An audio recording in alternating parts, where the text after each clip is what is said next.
was a good night at Rogers Center last night. Adam Lynn stole the show. He drove in 4 runs, hit his 4th home run, a 3-run shot in a 6-run second inning to beat the Yankees in the first of 3. Now it's time to take a look at the lineup for the New York Yankees. Top of the order, Brett Gardner. He has really hit well against Mark Buehrle for his career. He's a .500 hitter with 3 extra bases. And right behind Gardner, Derek Jeter back in the lineup tonight.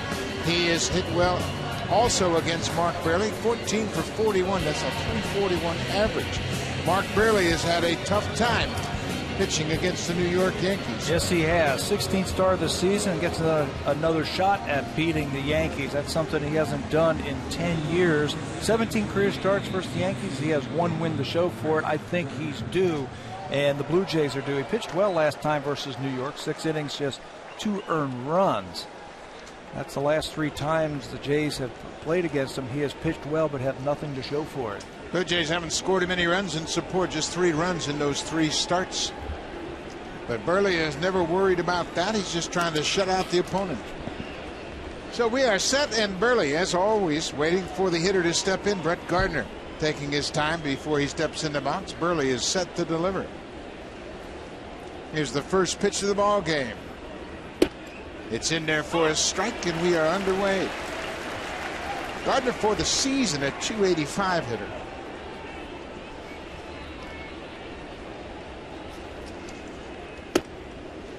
Strike 2. One thing about Mark Buehrle, although he is 1-11 against the Yankees, he's never going to change his aggressive nature. And he's not going to back down against the Yankees either. He's going to go right after him. He's going to find a weakness and try to exploit it. Again, he has pitched well in his last 3 starts against New York, just doesn't have anything to show for it. There are his 17 career starts. Gardner hits it down the left side. It's slicing away from Melky Cabrera into the seats. Well, not only does Mark Buehrle have trouble with Brett Gardner, Gardner has hit .409 against the Blue Jays this season. He's 9 for 22 in the 6 games they've played so far. There are the numbers for the Yankee hitters against Buehrle. Gardner's a .500 hitter, Suzuki's hit .421, and Jeter with a .341 average. Surprising. A couple of those are left-handers, where you would think a left-hander like Mark Buehrle would have his way with the left-handed hitters. But Gardner does a good job of staying right in there. Keeps that front shoulder in and just drives the ball the other way. And here's what Brett Gardner does as well as anybody in the game. He makes the pitcher work. First at bat, boy, he is grinding. Marcus Stroman did a really good job last night at really attacking Brett Gardner using his fastball. There's a changeup, and Gardner strikes out. He was fooled by the off-speed pitch. First strikeout of the night. Take a look at the defense in the outfield. It is Melky Cabrera, Colby Rasmus, and Kevin Pillar making second start in right field. Francisco's at third base. Reyes and Kawasaki up the middle. Encarnacion had a good night with the glove last night, and Yonder Navarro back behind the plate for the 4-time Gold Glover Mark Buehrle. John Gibbons says he's starting Kevin Pillar in right field because of the reverse splits of tonight's pitcher David Phelps. We'll get more into that, but right-handers have had more success against Phelps, so that's why Pillar gets the start in right and not Anthony Gose. The Yankee captain Derek Jeter back in the lineup. He did not play in last night's game. Pops this one back.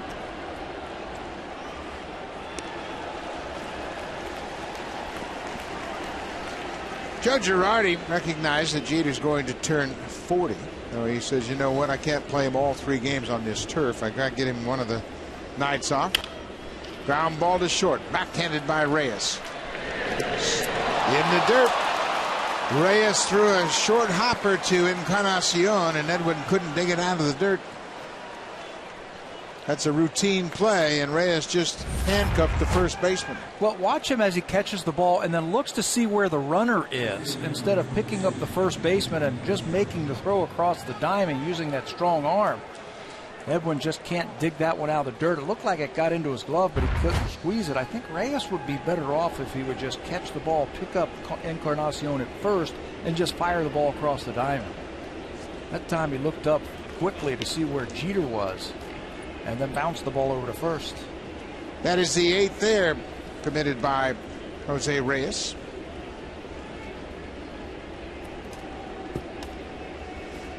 Kobe Ellsbury goes after the first pitch, and he bounces it past Kawasaki into center. So Ellsbury, primed for the first pitch, gets a single that pushes Jeter to second. Can't give the Yankees chances. They take advantage of it. This ball just bounces on the carpet and right through past the diving Kawasaki. When the Yankees, when they have all that success at Yankee Stadium, is they don't beat themselves. So you can't make errors, you can't make dumb mistakes. Open the gates for them. Switch hitter Mark Teixeira batting right-handed. Teixeira, 247 for the season. He had a home run here last night. A home run right off the top of the fence in center.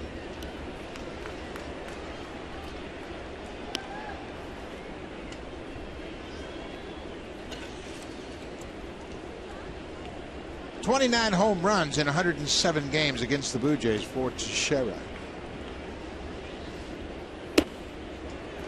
There's a strike right on the inside corner. That's a cutter, a pitch that has been worked very effectively for Mark Burley in the month of June. Getting it in on those right-handers, right in on their hands.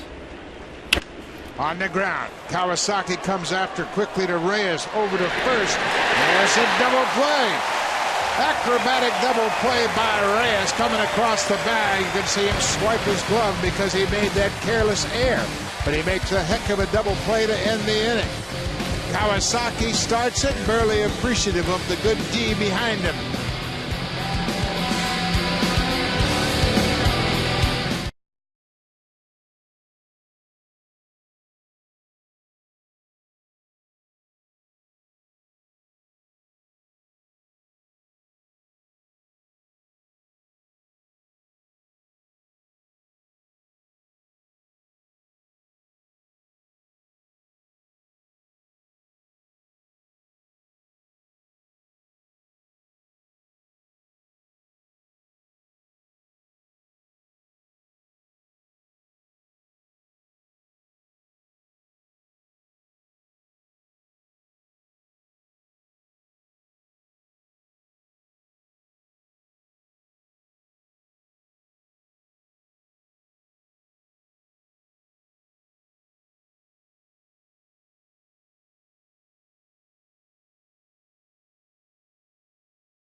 Take a look at the Blue Jays lineup. The Jays have gone 10 and 11 in the month of June.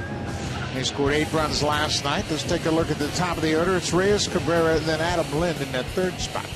He's hit well against David Phelps. The Yankees started tonight. He's 4 for 12, couple of doubles and 2 home runs. And then right behind him, Edwin Encarnacion has been swinging a red-hot bat of late. A .417 average with 4 homers and 9 RBIs. This is a tough lineup for David Phelps, who's making his first start at Rogers Center. After a rough start to the month of June, Phelps has come on strong for the Yankees. He's only given up 2 runs in his last 2 starts, shutting out Oakland and then giving up 1 versus the Blue Jays last Thursday. 7 innings, 2 earned runs, 7 strikeouts, running his career record versus the Blue Jays to 3-0. They're going to have to be patient with Phelps and make sure he gets that slider over. Melky Cabrera has hit well against the Yankees. He'll bat right behind Jose Reyes. Reyes has been struggling of late, and it all goes back to that home run he hit off of Masahiro Tanaka. First game at Yankee Stadium, at the first pitch in that ballgame out of the ballpark. Yeah, I think also he's very anxious at the plate. He wants to contribute. He wants to help the team, be the catalyst at the top of the lineup for the Blue Jays. And you know when you try too hard or try to do too much, that's when things happen. You start popping the ball up and you're not taking a good pass. The one thing Kevin Seitzer told him is, I want you to hit hard ground balls. That'll help you keep the ball out of the air. Ball on a strike, that's great advice, and it'll really make you concentrate on staying on top of the baseball.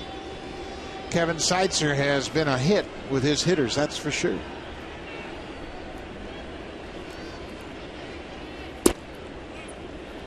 Pretty good looking pitch, and Phelps didn't get the call.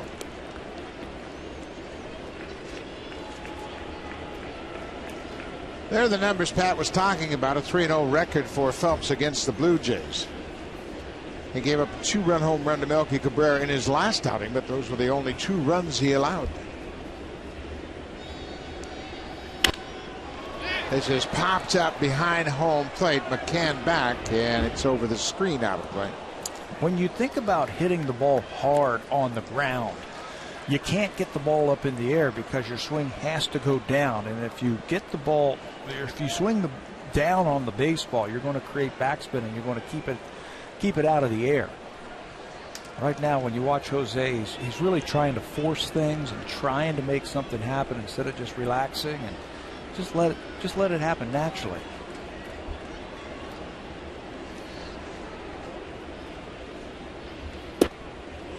Strike 3 called, inside corner. Reyes is caught looking. 1 down. Take a look at the defense for the Yankees. Good speed in the outfit in Gardner and Ellsbury. The veteran Alfonso Soriano playing in right tonight. Enervis Solarte is the third baseman. The Gold Glover Derek Jeter back at short. Roberts is at second. Mark Teixeira, 4-time Gold Glover, he's at first. And the free agent signee Brian McCann, formerly of the Atlanta Braves, and behind the plate. Whenever we talk about the Yankees, Derek Jeter, time is running out to watch him here at Rogers Center. There's just one more series. You got to come out here and watch this guy before he retires. He's something special. Derek Jeter will turn 40 years old on Thursday. A 20-year career. Yankees will be here the end of August for the final time in Jeter's career. Melky Cabrera pulls it to Teixeira, makes a nice play, feeds Phelps perfectly. Mark Teixeira takes one away from Melky Cabrera. We just saw a Gold Glove for Mark Teixeira, and he's showing you why. He's got great range for a big man, a power-hitting first baseman. He allows the second baseman to play off the line because he's got great range. You can see right there, backhand, and then how about the feed over to David Phelps? Gets it to him in plenty of time. He leads him perfectly from his knees. Strike for the second out. Teixeira has won 5 Gold Gloves. 05, 06, 09, 10, and 12. And he's a 3-time Silver Slugger as well. Complete player. Adam Lynn had the big night last night. He had a home run, drove in 4, drove in the first run of the ball game with a single in the first. Blue Jays scored 8 runs last night. That equaled their 3-game total in New York.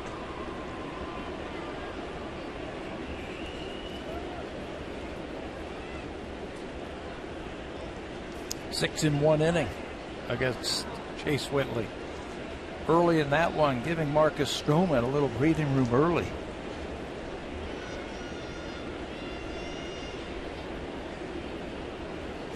Adam Lynn has a couple of home runs against David Phelps. Had a good rip at that one and rattled the cage of Brian McCann. And make sure all the parts are together.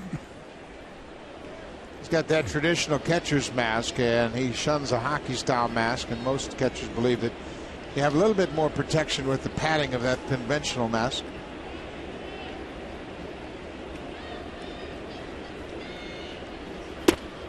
Inside. We mentioned Lind with 2 home runs against Phelps. Melky Cabrera also has 2 home runs against Phelps, and there are only 3 players to hit multiple home runs against David Phelps. Cabrera and Lynn 2, and Matt Wieters is the other. He just doesn't give it up, nor does he give it up to the left-handers. We were talking about the reverse splits. Normally a right-handed pitcher versus a left-handed batter, he's going to have problems, but it seems like he thrives against the left-handers. They're only hitting 198 against him this year. 3-1. Ball 4. So Phelps lets the left-hander off the hook, and now he's got to deal with the red-hot Edwin Encarnacion. He's got 4 home runs in his last 9 games. He had a couple of things of beauty in last night's game, going the other way. Watching him in batting practice today, he stayed on everything. His whole first round today was just hitting the ball between the first baseman and the second baseman. Again, he's got a great big hole on the right side to shoot for if he wants to. Edwin has hit .370 against the Yankees this season. He's 10 for 27. He's got a homer and driven in 2.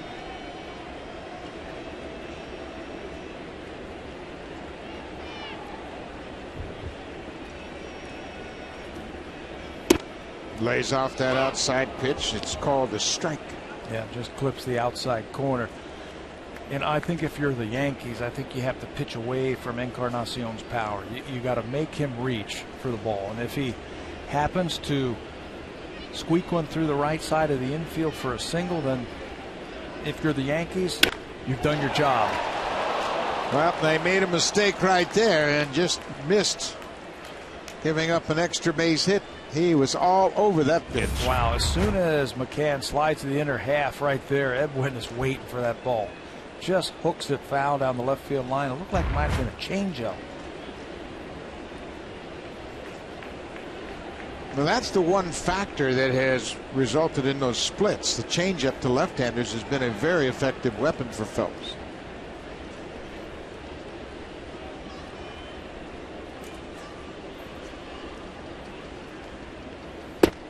Strike 3 call. Edwin knew it. A couple of strikeouts in the first inning for David Phelps. We've played an inning, no score.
By the 2014 Honda Civic, Canada's best-selling car 16 years in a row, and the official vehicle of the Toronto Blue Jays. And by Home Hardware, homeowners helping homeowners with expert advice.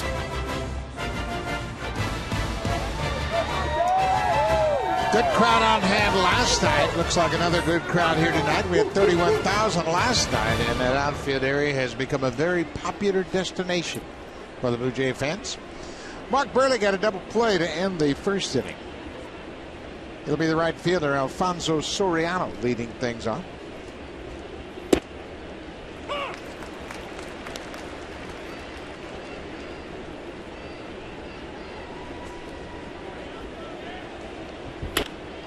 There's a fly ball to left. Cabrera's got plenty of room.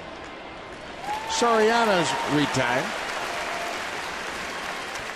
Mark Burley's cutter has been very effective in the month of June. He's been able to use it to get in on the right-handers. You take a look at some of the splits. The usage has gone up from 11% in May to 14% in June. And look at the batting average against. In June, they're hitting just 100 against him. He's also striking out more batters with the cut fastball. That ball is fouled by Beltran. 10% of the batters now are swinging and missing off of that cutter, so it's been a very effective pitch this month for him. There's a fly ball to left. Cabrera again with room on the edge of the warning track. 2 fly ball outs here in the second.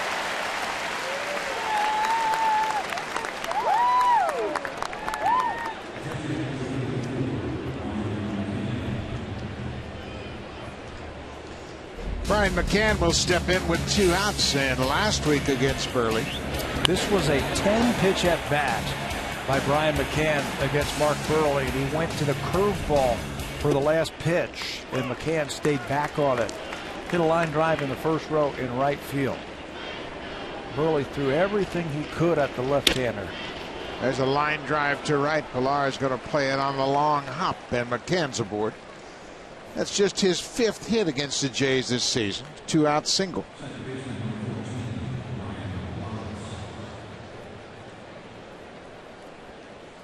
Brian McCann signed as a free agent, and he's off to a slow start with the batting average, but he has been fairly productive. Yeah, show me the production, and he's done that. Blue Jays saw enough of that when they were in New York. He drove in 5 runs one game to help beat them.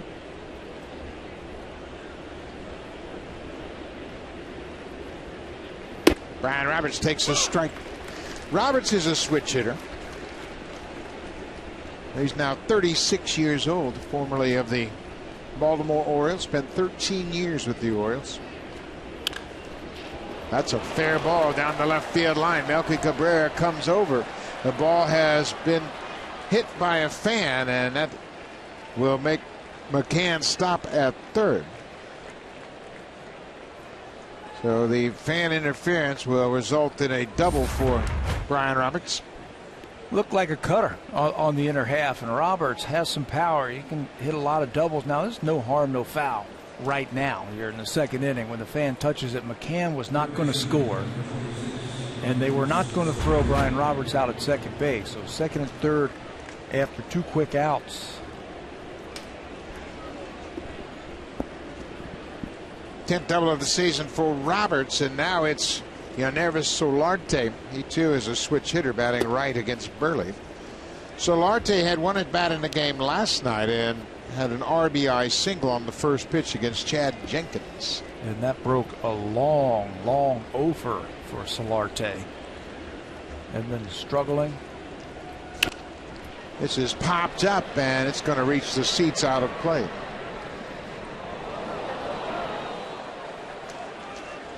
Solarte got off to a good start. In fact, his 30 RBIs are the 3rd most among Major League rookies, trailing only Jose Abreu of the White Sox and George Springer of the Astros. There's a number right there. That single, he had broken 0 for 28 streak with that base hit yesterday. And he was saying after the game, all I need is 1 to get me going again. On the ground. Big hop for Reyes. This time he'll throw quickly and end the inning. The Yankees leave a couple. We'll go to the bottom of the second. It's still a scoreless game.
Jays night. The Blue Jays would like to acknowledge the incredible fan base across the country that follows the team on social media.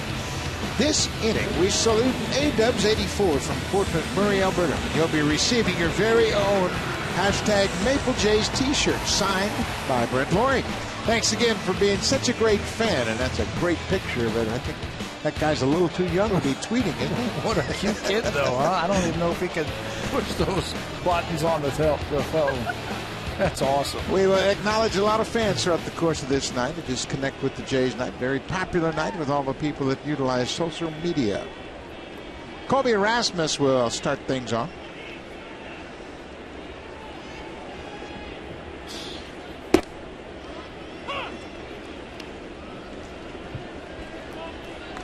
Colby took an 0 for last night. He was 0 for 4 with a walk. That was the first game since his return that he has not collected a base hit. He has done a good job of really staying through the baseball. When they make mistakes, he can pull it and knock it out of the ballpark like he did in Cincinnati, but taking away pitches that are away from him and driving him into left field, he's got to do that by staying through it, and he's done a good job of that since he's come back. He's behind Phelps 0-2.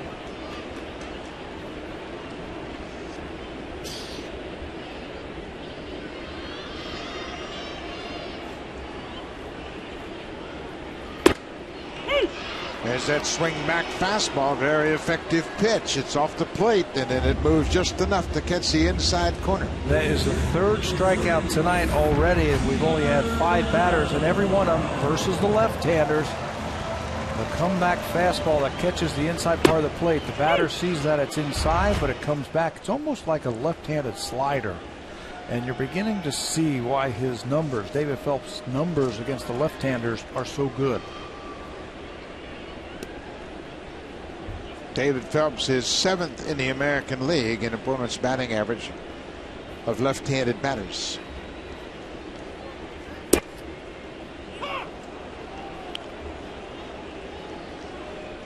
Got Navarro. He had a couple of RBIs last night, had an RBI double in the 6-run second and an RBI single in the 4th.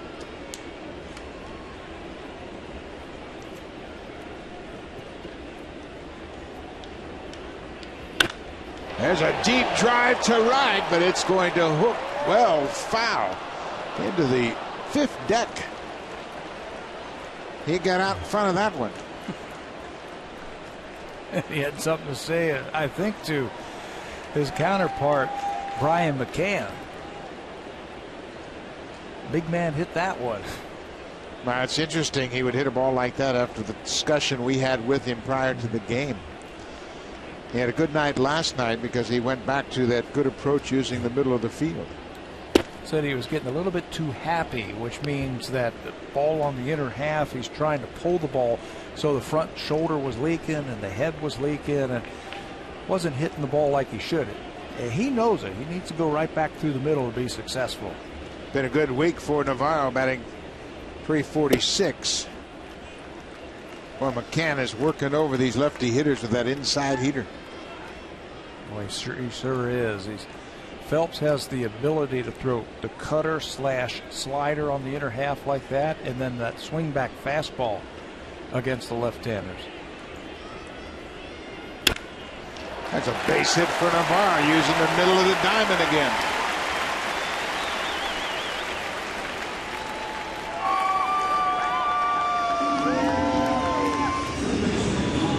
First hit of the night for the Jays. It's right back over the mound into center. Tried to go outside. After every pitch inside, he tried to go outside, and Navarro stayed right on that one. We have talked about Kevin Seitzer in our open about the philosophy he has brought with him. This is the 3rd hitting coach the Blue Jays have had in their last 3 seasons, and it's a big challenge for a new coach to come in, especially working with veteran players who have a set routine. They've had success, and now you bring an entirely different philosophy in.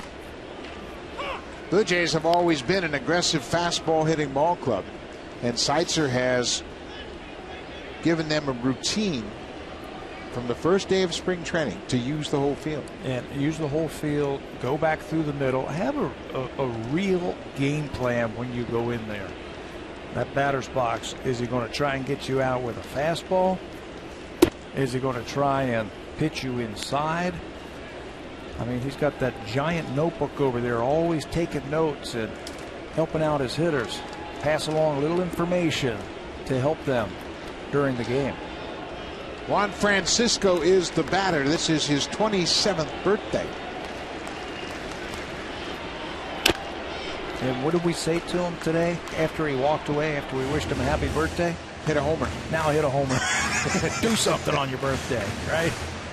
Yeah, he's got the power to do it. Francisco with 12 home runs.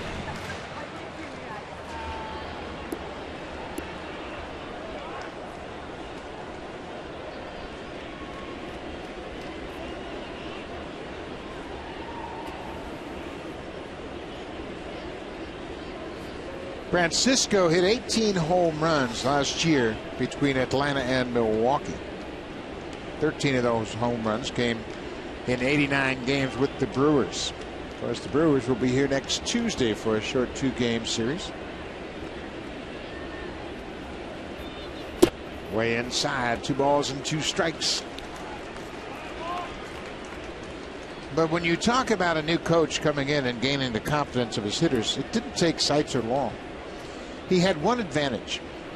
He had Melky Cabrera in Kansas City, and he was on this team, and Melky had his best offensive season of his career for the Royals under Kevin Seitzer. Put up great numbers, and that right there will. As he doesn't go, that right there will buy you a lot of time, I think, around the team, and the guys will accept you a little bit quicker when you've got a guy who's had success like Melky Cabrera. Well, you've been around teams, and players will call other players, say, hey, what do you know about Seitzer? And you can bet that Melky Cabrera gave him a good endorsement. And then you start working with him, and then everybody starts buying in. As you see Colby Rasmus going over to get a few pointers, some ideas. Full count, 1 out. Pulled foul, another off-speed pitch. Kevin Pillar. Pillar's hit everywhere he's played. He's a .322 career minor league hitter. Had a 54-game hit streak in college. And in his most recent 10 games in AAA, he hit over 400. That's why the Blue Jays have him up here, and they want to get him into the lineup. Another 3-2 pitch. Francisco strikes out. Now that's 4 strikeouts already for Phelps. That's the first swinging strikeout.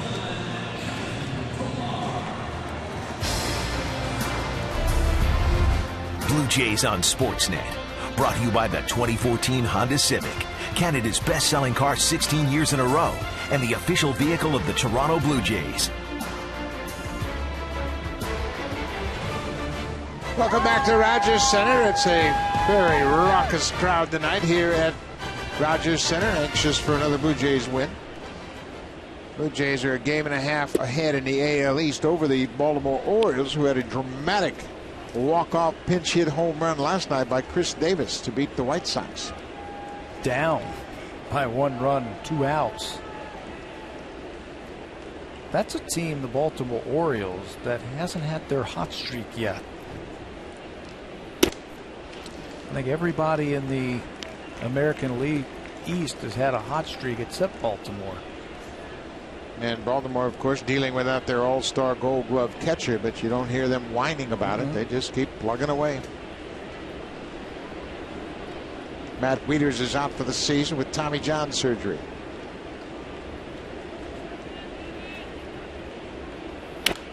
Pillar fouls it back. It's now 2 balls and a strike. Kevin Pillar is 25 years old. He was a 32nd round draft pick by the Blue Jays. He played at a small Division II school in California, Cal State Dominguez Hills. He didn't get the attention that he would have had he been in a major baseball college in Southern Cal. But if you can hit the scouts are going to find you. And that's all he has done since the Blue Jays drafted him. Came through the organization very quickly.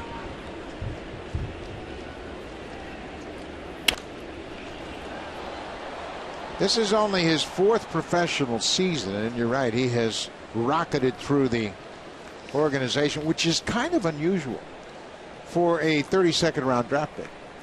Generally, they don't get pushed as much as a top 10 draft pick, somebody that they've got a little more money invested in, but he has hit so well. Hit 347 his first year in the minors. Yeah, better find a place for that. Shoots this one to right, but Soriano was shaded over near the foul line. And Peralta's retired. The Blue Jays strand the base runner. They've left 2 so far. We move to the 3rd. It's a 0-0 game.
For every angle of the Toronto Blue Jays, breaking news, photos, videos, opinions, and tweets. It's a one-stop shop for everything Blue Jays. The Blue Jays Rundown, only on Sportsnet.ca.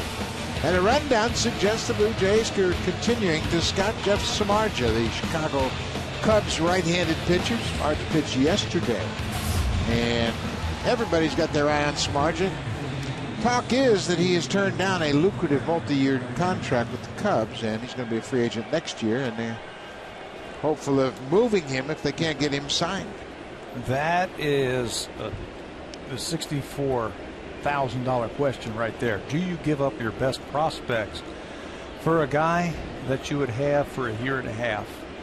And GMs all around baseball who think they are in it are making that discussion and making that decision right now with all the top baseball people. That's a tough one. I mean, what if you trade all your best prospects and then your team still doesn't win, and then he walks in a year? Brett Gardner didn't like that second called strike, and he let the umpire Toby Basner know about it. It's 0-2.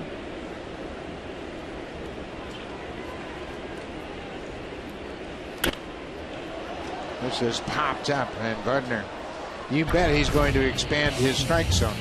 Well, you talk about prospects, and the Blue Jays got some great news. 2 of their young players, Dalton Pompey from Mississauga, who is playing in Dunedin, and Daniel Norris, who was at Dunedin but has since been promoted to Double-A. They're both going to the Futures game in Minnesota. I have talked to longtime scouts who have scouted major leaguers, minor leaguers, and they say those 2 prospects right there are outstanding players that'll be in Toronto before you know it. Dalton Pompey is in Florida State League in Dunedin and having an all-star type of season. Daniel Norris was just promoted to Double-A. Those are his numbers, what he had down in A-ball. Pompey is a switch-hitting center fielder that can run. He's got 27 steals. He's only been caught twice. And position players are tough to come by. Francisco throws out Jeter. 2 quick outs here in the third. But the argument is that one player going to get us over the hump? And you go back to 1992, you'll remember this. The Blue Jays got David Cone, and that was a shock. That came out of nowhere. David Cone was 13-7 with the New York Mets, and the reports Blue Jays acquired David Cone. Everybody went, David Cone? He's not coming here. You never heard his name once. Never. All summer long. And at the time, it cost Ryan Thompson and Jeff Kent. Now, Jeff Kent has gone on to be a great player, borderline, for me, borderline Hall of Famer. But when he was here, he wasn't really considered a Hall of Fame type of player. Yeah, it was an interesting moment in Blue Jays history when they picked up David Cone, but it was a shocker. And it was just the way you operate, under the radar. And that led, obviously, to the 92 World Series championship. And it really gave a jolt throughout the clubhouse that, hey, we got a chance. The front office is with us. We got a chance to win. And we're not talking about just getting into the playoffs and winning the playoffs. This is about winning the World Series. So there's that factor you have to think about also. Cito Gaston was well aware of that. Good inning for Mark Burley. 3 up, 3 down in the third. Still no score. We'll head to the bottom of the third. Connect with the Blue Jays tonight.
I'd like to acknowledge the incredible fan base across the country that follows the team on social media.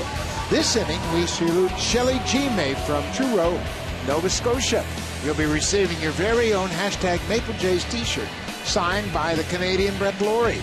Thanks for being a great fan, and thanks for connecting with the Blue Jays.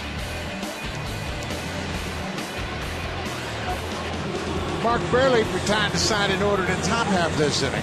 For the Blue Jays, it'll be 9-1-2. Kawasaki, Reyes, and Cabrera against David Phelps.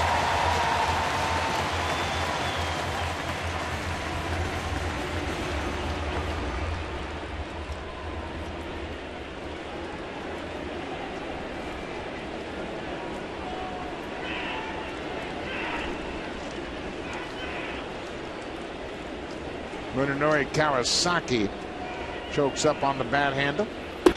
Takes the first pitch strike.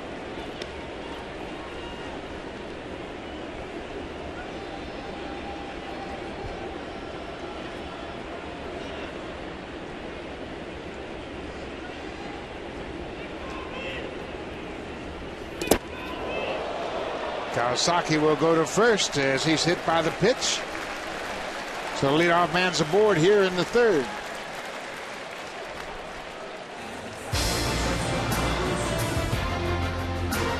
The 2014 Honda Civic, Canada's best-selling car 16 years in a row, and the official vehicle of the Toronto Blue Jays.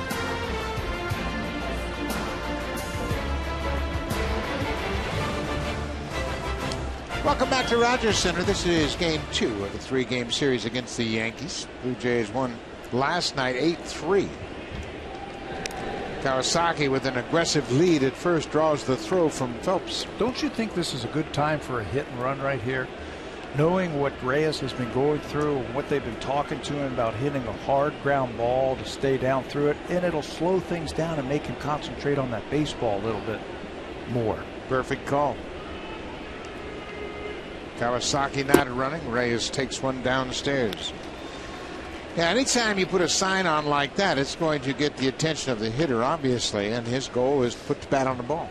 So you'll shorten up and might get him going. He doesn't think of the result. He starts thinking of the process, meaning, okay, this is what I have to do to get a base hit right here, instead of thinking about, I need a double. When you start the runner like that, you stay out of the double play and you concentrate as a hitter to hit the ball on the ground. Well, it's also a good move because you've got Melky Cabrera behind Reyes, and Melky's got a 20-game hit streak against the Yankees. John Gibbons is thinking about it. At worst, you've got a guy at second base. 2 shots to knock him in.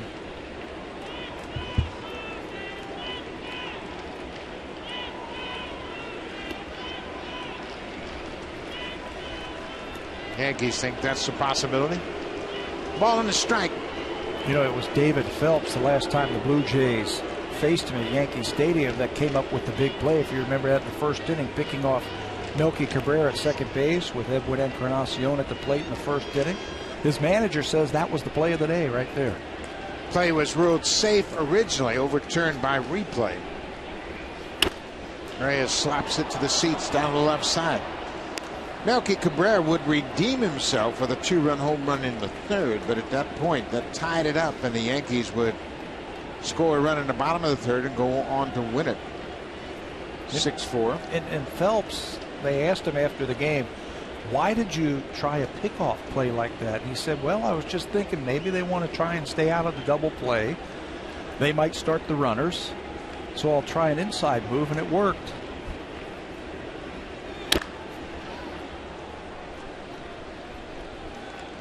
It was a 3-2 count.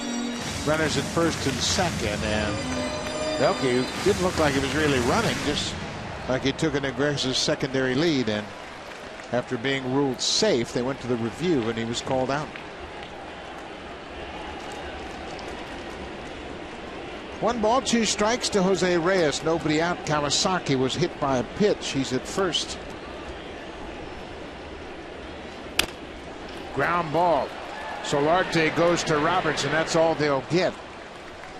So Reyes trades places with Kawasaki on the fielder's choice. That'll bring Melky Cabrera to the plate. He was robbed of a base hit in the first inning, but he has put together some streak against the New York Yankees. Look at that batting average of almost 350 in that 20-game hit streak with extra base hits galore, 7 doubles and 6 home runs. He's hit every pitch also so far this year. They tried changeups. That's what he hit for a home run in New York. They tried fastballs last night on the inner half, and he turned on it. Tried changeups away, and he hit it the other way. The last player to have a 20-game hit streak against the Yankees was Miguel Cabrera, who did it from 06 to 2010. He goes after the first pitch, and now they have Reyes hung up. Teixeira stepped on the bag, and it took the force off, and Reyes gets in a rundown. That's a quick inning. A hit batter, and it basically is 3 up, 3 down for David Phelps.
Gibbons. And, John, we've been talking about Kevin Seitzer all night. You worked with him in Kansas City. What made you think he'd be a good fit for your ball club?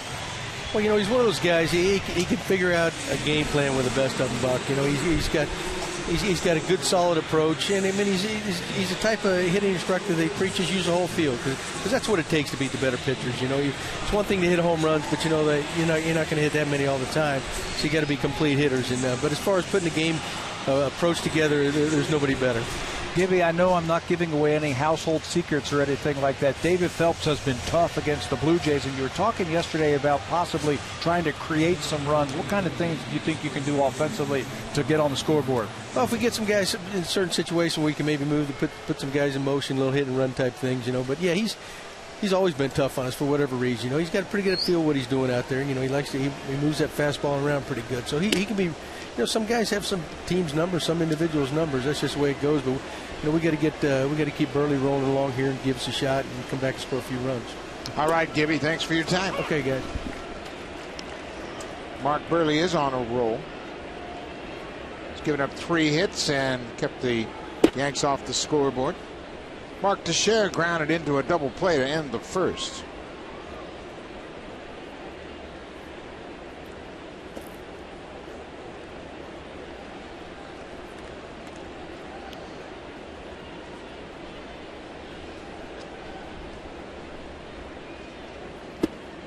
There's a changeup and a good one. 3-2.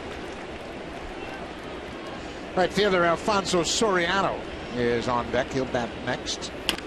Ground ball. Reyes quickly across the diamond, throws a strike to Encarnacion. Reyes committed an error on the second batter of the ball game. He got a ground ball and bounced it in the dirt over to first, and you can see he's got an intent behind every throw. Yeah, now he's throwing lasers over there. Good job by Mark Burley to pick him up and get that ground ball to get out of the inning.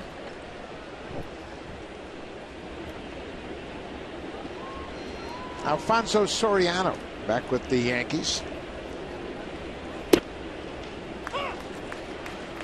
Soriano came up with the Yankees and was traded to the Texas Rangers for Alex Rodriguez. There's a fly ball into center. Rasmus coming in. Still coming in. He gets there and makes the catch.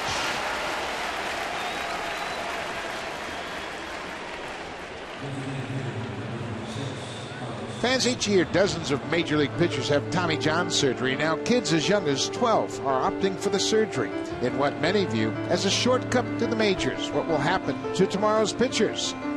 Catch Too Many Miracles, a Sportsnet special, Sunday, June 29th, following our Blue Jays telecast. An interesting take on why so many Tommy John surgeries. Carlos Beltran with a ball and a strike. I hope they don't think it's a shortcut to the major leagues. There's no such thing, is there? Nope. Especially when you're 12. Mark Burley gets the line drive. Another quick inning. Burley has retired 7 straight. Time for the Blue Jays to do something against David Phelps.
He walked in his first at bat. We'll take a look at Adam Lind and what they're throwing to Adam Lind. And this wasn't a good pitch last night. A cutter out over the plate. A cutter that was up and out over the plate, and he just hammers off-speed pitches. That one was up. He went to dead center field, but that one shows you the kind of power that he has. But look at the numbers that Adam Lind has put up this year, especially off of the off-speed pitches. That's the breaking ball that he sees 23% of the time. He's hitting over 400 on changeups. He's hitting 385. I guess the best game plan would then be to just throw fastballs to Adam Lind. At least you'd keep him at 300. To give you an idea how good that is for Lind, the major league average for hitters on off-speed pitches is 220. So Lind is way ahead of the curve on hitting breaking balls, hitting 400. Give you an idea, Miguel Cabrera, and we all know how we regard Cabrera. He's hitting 353 against off-speed pitching. Pretty incredible. So there's a fastball.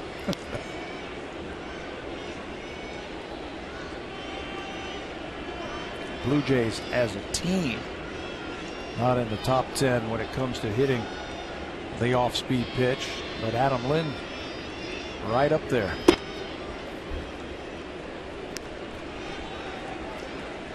When Lind gets it going like he has lately, he will take those borderline pitches and force the pitcher over the plate. He'll get a good pitch to hit.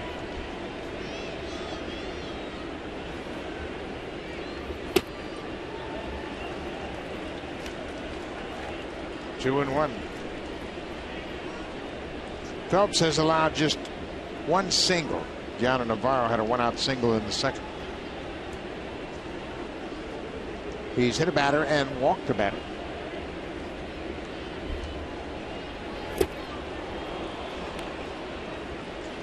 Great changeup. Boy, that has become a very effective pitch. And Phelps sells it very well. He's got the same arm action as he does with his fastball. He throws it in the right spot, too. It almost looks like a palm ball or a splitter or whatever you want to call it, because it comes out of his hand. You look at it, you see fastball, and then it just drops straight down.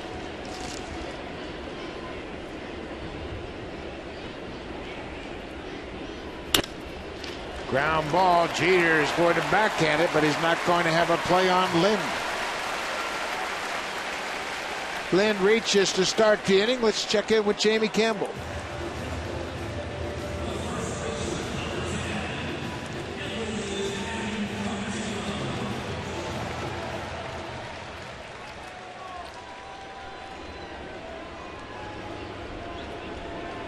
Thank you, Jamie. Gordon Beckham hit a home run in the first off Gonzalez, his 7th of the season. So the White Sox have that 2-0 lead. White Sox will be here starting Thursday night. Jay Happ will open up the series against Chicago. Lind at first with an infield single. Encarnacion was caught looking at strike 3 his first time up.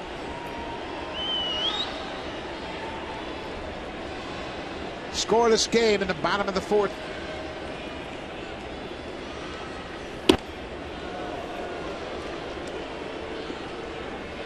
Edwin is looking dangerous again.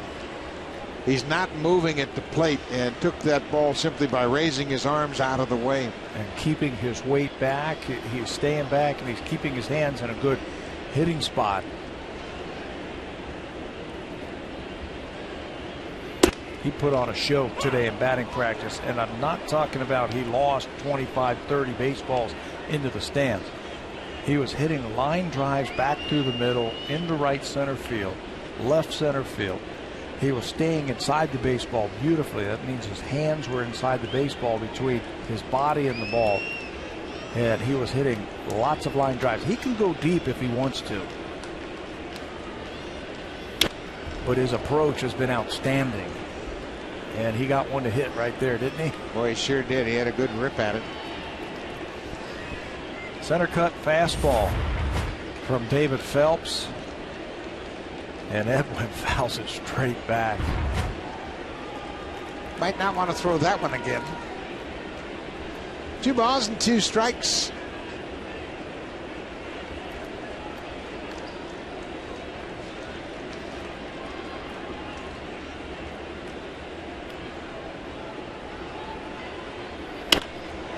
base hit to left field. Encarnacion short and quick to the ball. Lind advances to second. Back-to-back singles to start the fourth. What an outstanding two-strike approach right there by Edwin Encarnacion. Told you he was hitting line drives all over the place. Watch the hands, get into a hitting position, and then stay inside the baseball right there. That'll bring the bat through and keep you on that hitting plane, and you'll hit a lot of line drives that way. Get your base hits with 2 strikes and do your damage before. First and second, nobody out. Colby Erasmus was a strikeout victim his first time up.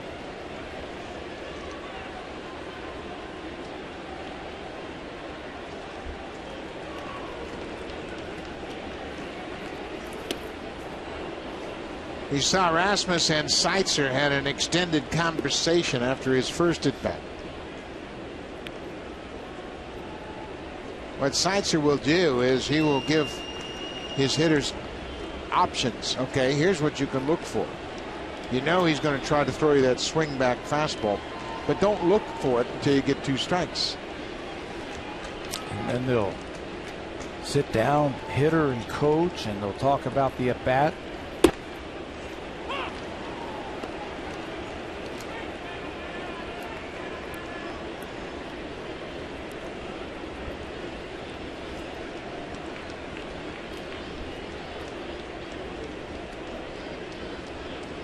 Now you got to protect the plate. Behind 0-2. Got a battle now. 0-2. Got to that breaking ball and stays alive. It's interesting. Rasmus, if you remember, struck out on one of those fastballs on the inner half. So they throw him a breaking ball. Phelps will do that. He won't pitch it the same way 2 times in a row.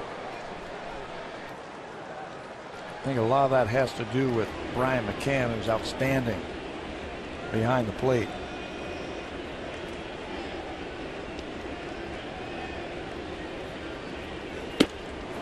High fastball. Rasmus strikes out.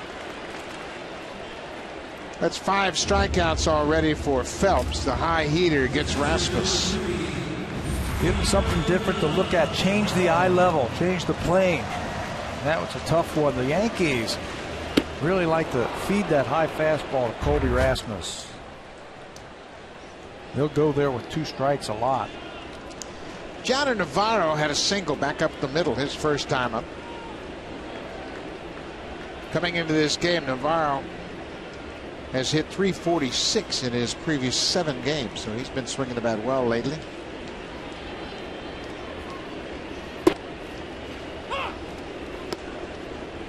Navarro, like Melky Cabrera, began his career with the Yankees.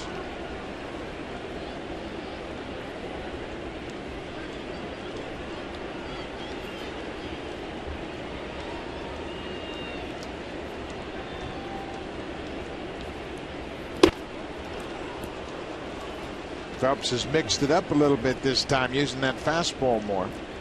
He's smart. Fastballs at 92 or 93 with good movement. He's a very smart pitcher.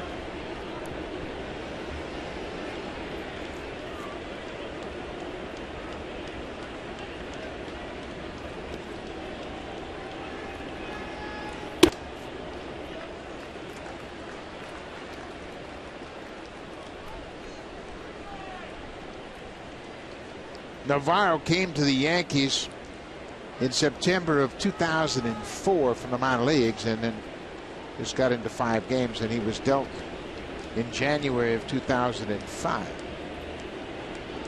But he was a highly regarded catching prospect coming through the Yankees system. Switch hitter, good hitter. He's an all-star. He went from New York to Arizona, part of the deal for Randy Johnson, and then was spun the same day from Arizona to the Dodgers for Sean Green.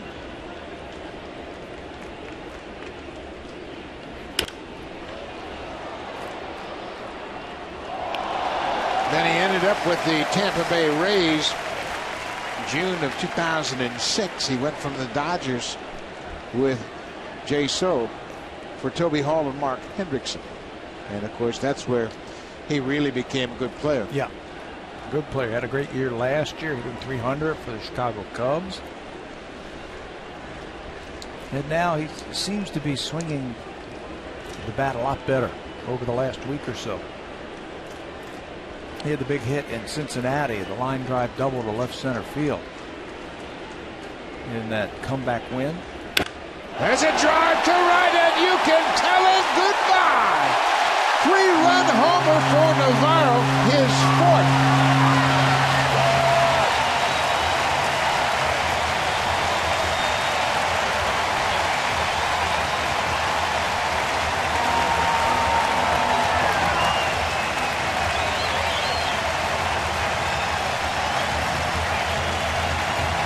David Phelps had only given up 3 home runs this season as a starter.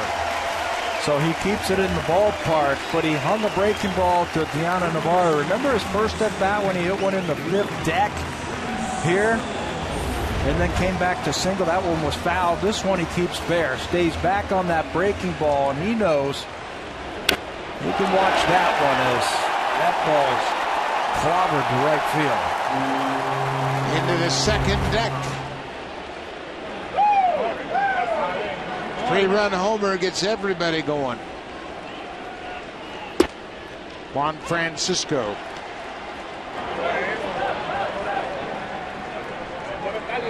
Gianna Navarro is 2 for 2. 3 RBIs. He's up to 33 now for the season. He could get happy on that one.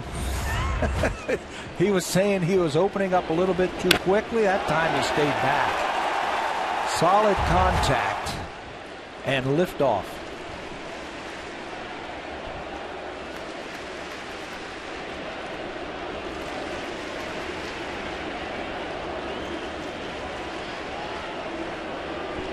David Phelps, as Pat mentioned, that's just the 4th home run he's given up as a starter. Overall, he's given up 7.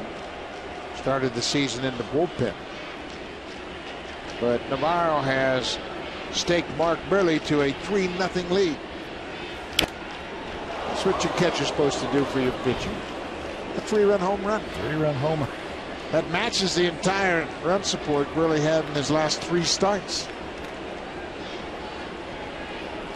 Boy, that was a pretty swing on a breaking ball.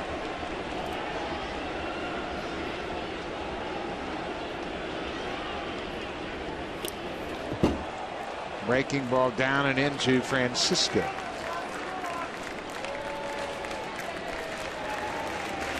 Kevin Seitzer is going to be pleased with the single in the 2nd that set up Navarro's home run in the 4th. He went back to the middle of the field, got back on the ball, waited for that pitch, and drilled it to the seats in right. Yeah, if you're thinking up the middle like that, it keeps you together, and you don't overcommit. Francisco strikes out on a high fastball. That's 6 strikeouts now for Phelps.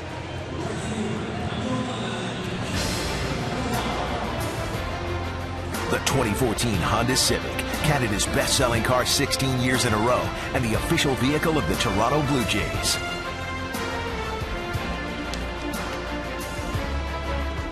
Blue Jays have a 3-0 lead. 2 outs in the 4th. Number 8 hitter Kevin Pillar lined out to right his first time up.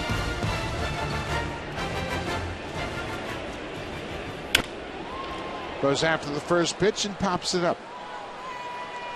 Brian Roberts waits for it. That ends the inning. We'll head to the 5th. It's a 3-0 Blue Jays lead. Now it's time for Blue Jays Central Update. Here's Jamie Campbell. Greg Zahn.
Encarnacion are supporters of the Jays Care Foundation. Welcome to the ball game, and you are enjoying the Blue Jays with a 3-0 lead. While over in the Jays Care Community Clubhouse, we welcome visitors from Home Run Scholars.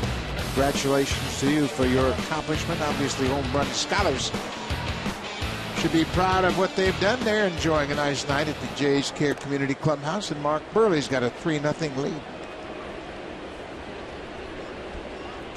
Catcher Brian McCann had a single to right his first time up. He fouls this ball off home plate. Mark Burley is 1-11 against the New York Yankees. It's hard to fathom, but it has been a challenge for him. Overall, for his career, he is 35-39 against the American League East. When you break it down by team, he's 8-9 against Baltimore, 9-10 against Boston, 1-11 against the Yankees. Blue Jays, he has a 7-4 record. And Tampa Bay, he's 10-5. But the Yankees have really been the exception. Yeah, and not every one of those games has been a blowout. I know he has a high ERA. Bouncing ball to first. Encarnacion will step on the bag while he fields the baseball. One down. But some of those games he's been very competitive, and a hit here or a hit there by the opposition or a play made by his team could have gotten him a win. He's allowed 16 home runs in 17 games, and that's been a bit of a problem for him. But he's not beaten the Yankees since 2004. Picked up his first win of the season in 2004 against the Yankees.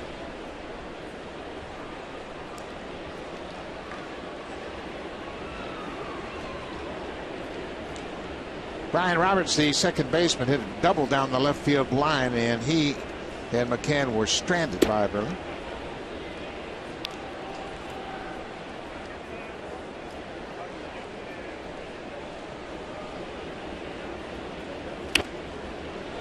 This is popped up and playable for Encarnacion. He's in foul ground, 2 outs. The Pitch Tracker is brought to you by Acer, official partner of the Toronto Blue Jays, and the Pitch Tracker really emphasizes and demonstrates how effective Mark Burley is when you follow the way he pitches these hitters, rarely leaving a pitch in the middle of that grid. Yeah, it's a lot of fun to watch him through the pitch tracker, where the pitch is, what he's trying to do. I mean, he'll work all around that strike zone. Mark Burley looking for his 11th win of the season.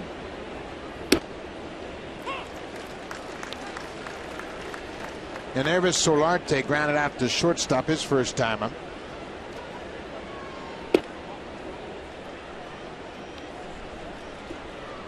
How quickly Solarte gets ready. He's as quick as Burley. There's a little flare that's going to drop for a base hit in left field. Solarte, after getting a hit last night in his only at bat, to snap an 0 for 28, is 1 for 2 tonight. He had a 0 for 17, during the hot part of his season. Got off to a great start as a rookie this year. Earned his way onto this ball club, earned a lot of playing time. Had a great spring. It's his first year with the New York Yankees. He came over from the Texas Rangers organization, played in AAA last year, and he won the job in spring training.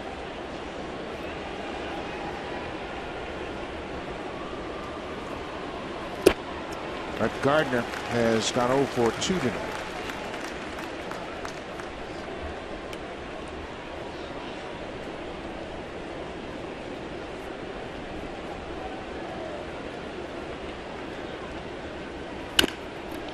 He's 0 for 3.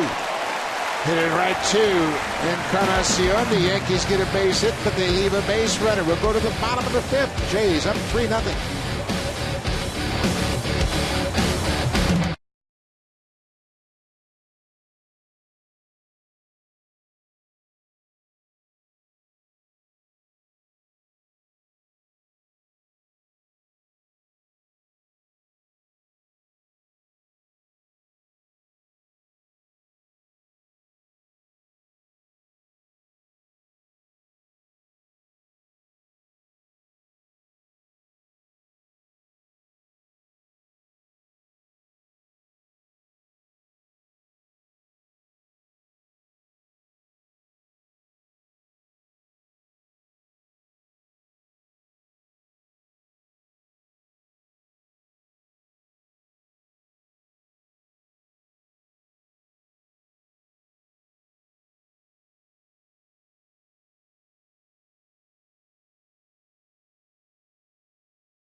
that follows the team on social media. This inning, we salute Tracy Fawn from Kirkland Lake, Ontario.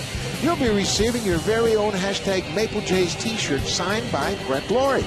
Thanks for being such a fan, and thanks for logging on. Twitter is a big popular item with Blue Jays players and a lot of the Blue Jays front office people. We appreciate all the support we get on the social network, and we're acknowledging that. Tonight, 15,000 fans received a hashtag Maple Jays t-shirt tonight, and that design was selected by the fans. Munenori Kawasaki will lead things off. He was hit by a pitch in the third, but was erased on a fielder's choice, and the Blue Jays went quickly with a double play.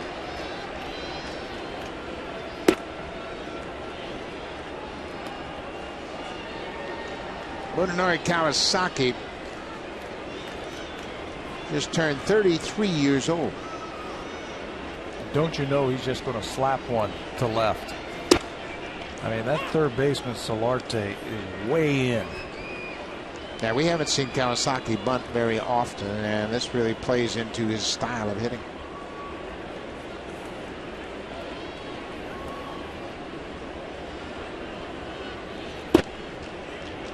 That's a tough pitch to slap to left. Better be looking for it. Kawasaki, excuse me, Pap. Kawasaki was watching Japan play in the World Cup today during batting practice.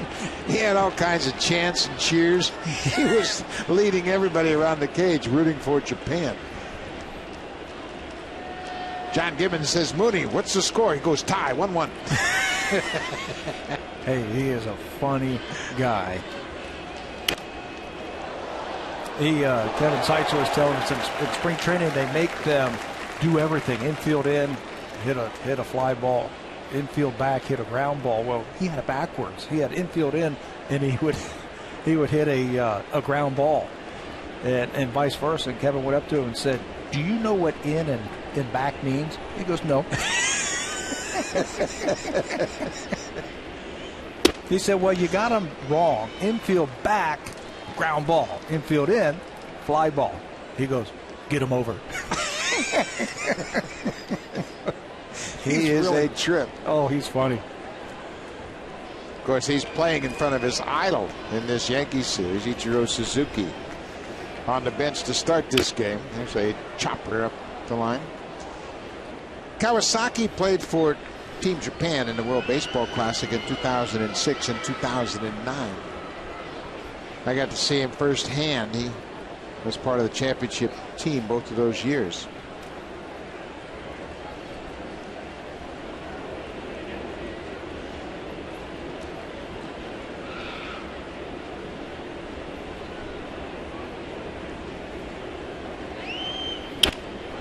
There's a base hit to right field. Kawasaki hustles around the bag. Soriano gets it back in quickly, and Munenori has been on base twice.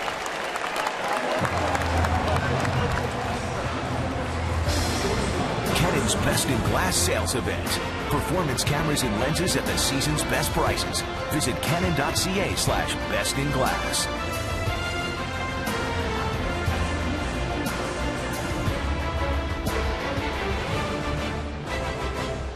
Blue Jays got something going in the bottom of the fifth. They lead at 3-0. Kawasaki with a single. Now Reyes, and we heard John Gibbons talk about it in the top of the fourth. We might start the runner, create some movement. The Yankees certainly think so. David Phelps will do that on his own if he feels like the Blue Jays might try and do something offensively here. Start the runner. We talked about it last time in this situation. Runner on first base, nobody out. Maybe starting the runner, play hit and run. Kawasaki is not running. Balls in the dirt, scooped by McCann. Reyes is 0 for 2 tonight. That stretches his 0 for 19. So in an effort to maybe get him going a little bit, you move Kawasaki, opens up a hole on the infield, maybe gets a base hit. Phelps and McCann trying to defuse the situation. The Yankees think something is up again with the infield in. It's a big lead over there at first base. Good aggressive lead by Kawasaki.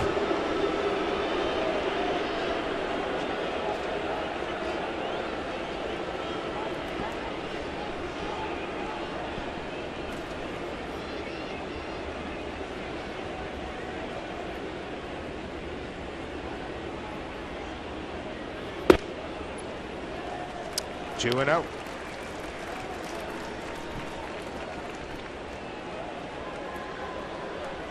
Nobody out. Blue Jays lead at 3-0. John Navarro with a 3-run home run in the fourth.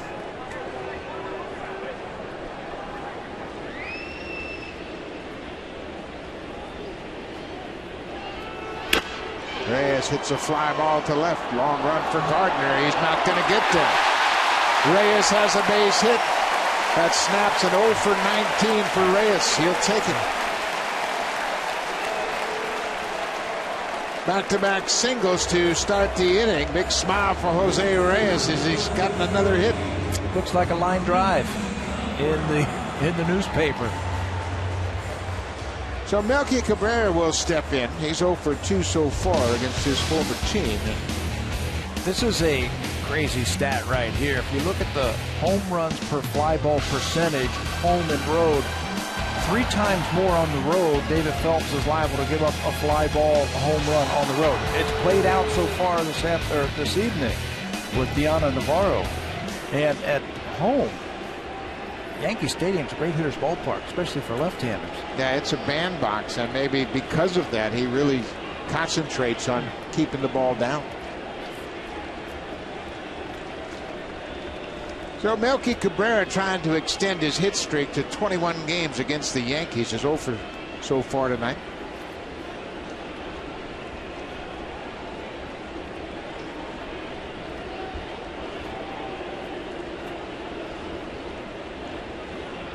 No players had a hit streak of more than 20 games against the Yankees since Alex Rios hit in 26 straight.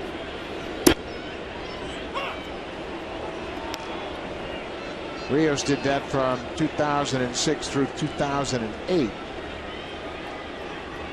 0 for 2 so far.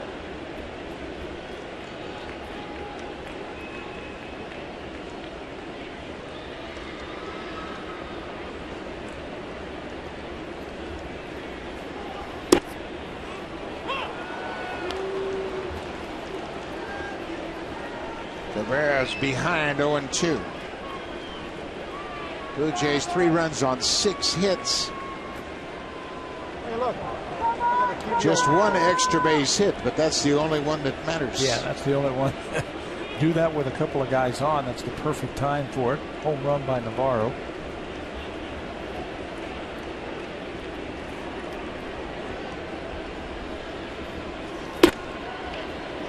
Took a shot at that inside corner. That was working well for him early in the game.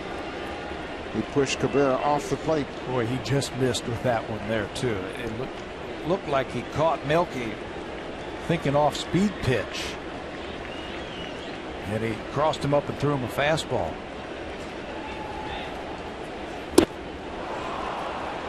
Breaking ball down and in. Cabrera strikes out.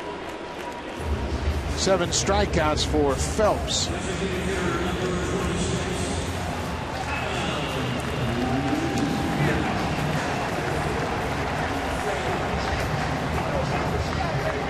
One out. Adam Lind has been on base twice. He walked and he singled and scored.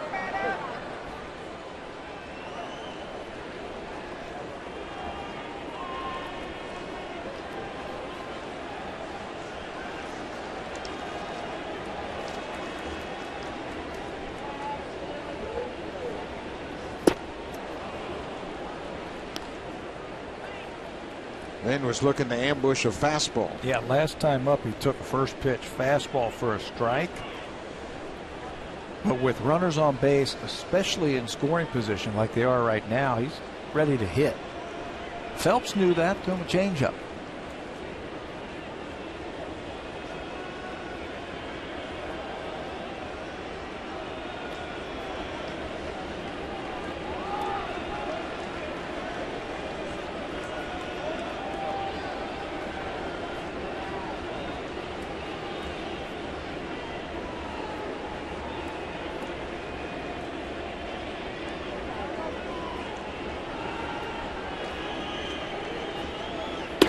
Upstairs, ball on a strike.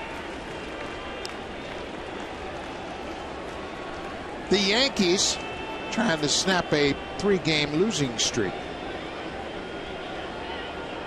They had a walk-off win against the Orioles on Friday night and then lost the last 2 games of that series. They lost the first game of this 3-game series.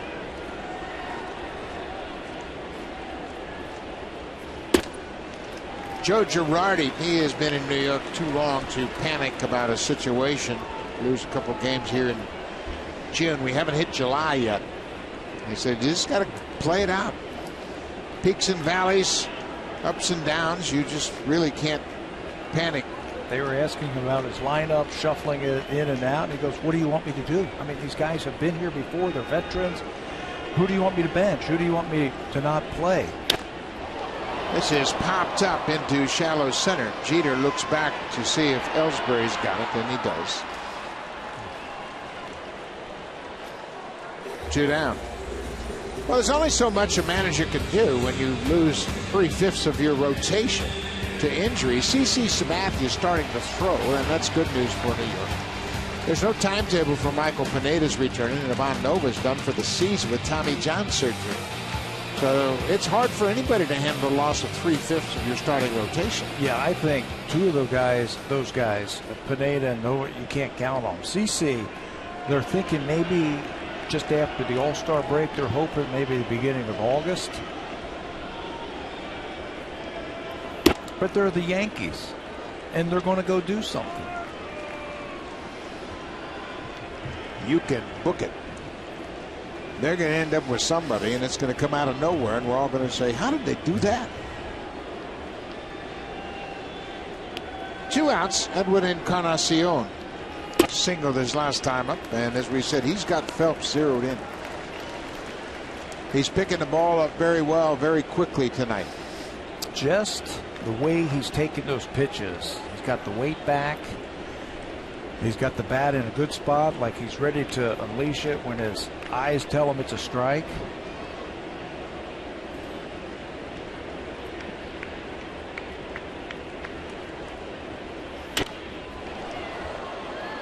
Well, he has had a good rip at everything he's offered at tonight. Boy, if those pitches could get a little bit closer to the plate.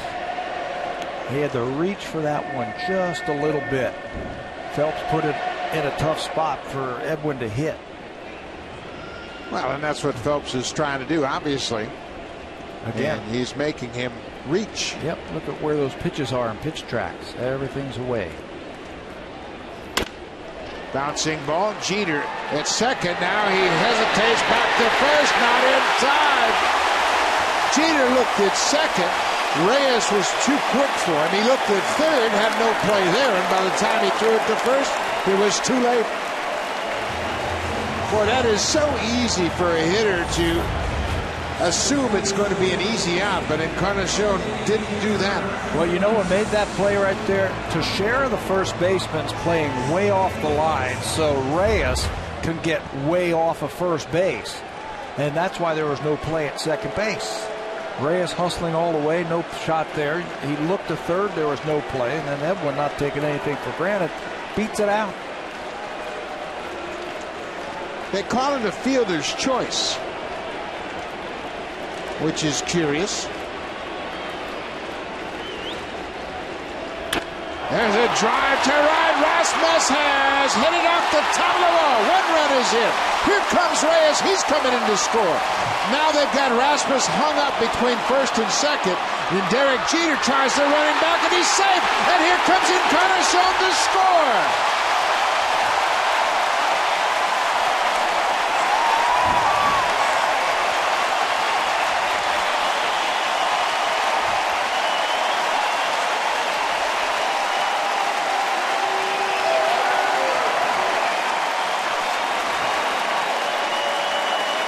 Well, that'll get you going.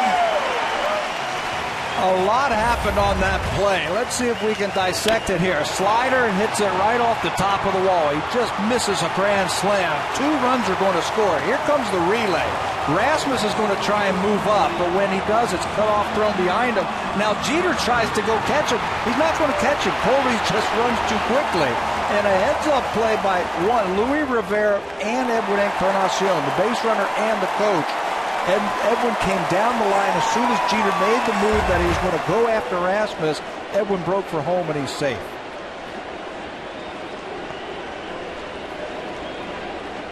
3 big runs for the Blue Jays. Gianna Navarro hit the 3-run home run his last time up. And remember this right here where Colby said, all right, Coach Seitzer, we're going to do this, this, and this. I think he's doing this. Seitzer's talking to him saying he might go after a first pitch breaking ball, which he does. Wham. Whatever it was on the money. Navarro bounces it to right. Roberts has time, and the inning is over, but the Blue Jays score 3 in their half of the 5th. They take a 6-0 lead. Colby Erasmus with a big hit. Now it's time for the Home Hardware Cleanup Crew, brought to you by Natura, Home Hardware's exclusive line of safe, environmentally friendly cleaning products.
Hashtag Maple Jays t-shirt signed by Brett Laurie. Thanks for being a great fan, and thanks for joining us on Connect with the Blue Jays night here at Rogers Center. And the Blue Jays have connected against the Yankees. They have a 6-0 lead, and Colby Erasmus credited with a 2-run single.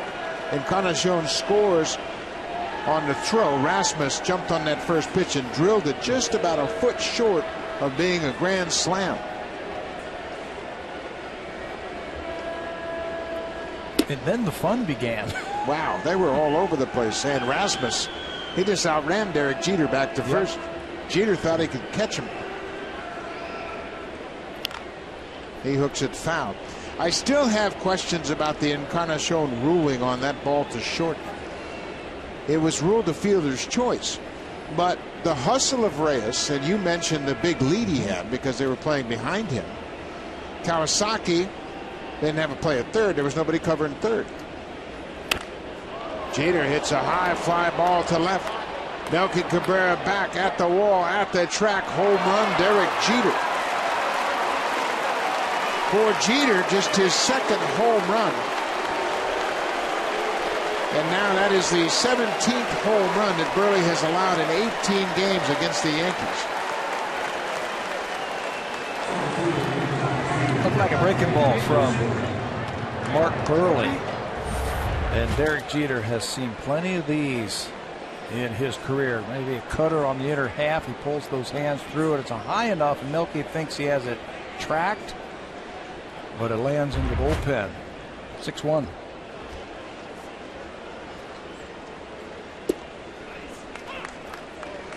Derek Jeter with his second home run of the season.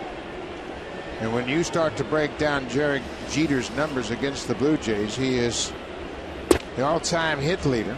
For Jeter, that's his 23rd home run against the Blue Jays in his career.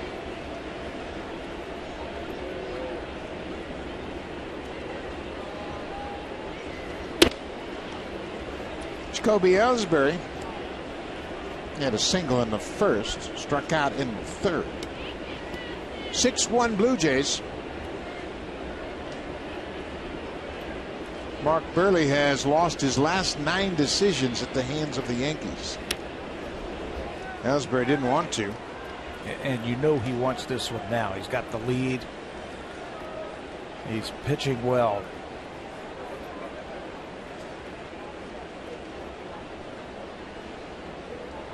Two balls and 2 strikes. Nobody out. Top half of the 6th.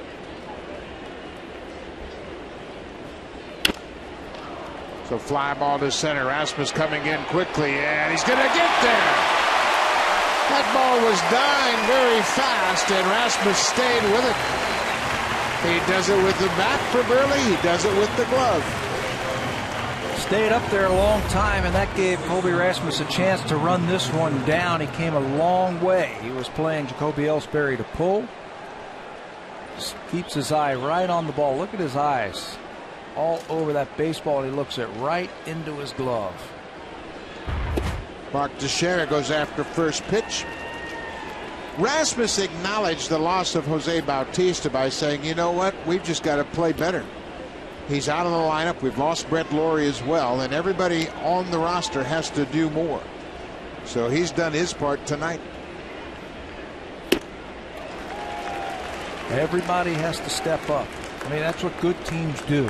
When they lose some of their players for a while, the team pulls together. Nobody wants to hear about your problems. Everybody has their own. We just talked about the Yankees losing 3 starters. The Orioles have lost Matt Wieters. Hot shot. Reyes knocks it down, recovers, and there's that arm strength. Oh, man, he's got a cannon. So when you don't field it cleanly and the ball's at your feet, you've got time to recover, pick the ball up and throw him out. He did the right thing. Looks like Joe Girardi is calling timeout. He wants to take a review of that one, and they're going to. Now, but watch, he does the right thing. He goes and picks the ball up with his bare hand. You never want to pick the ball up with the glove. Pick it up with your bare hand. It's already in your throwing hand, and then plant the right foot and let it go. 2 down. That was a hot shot right to Reyes.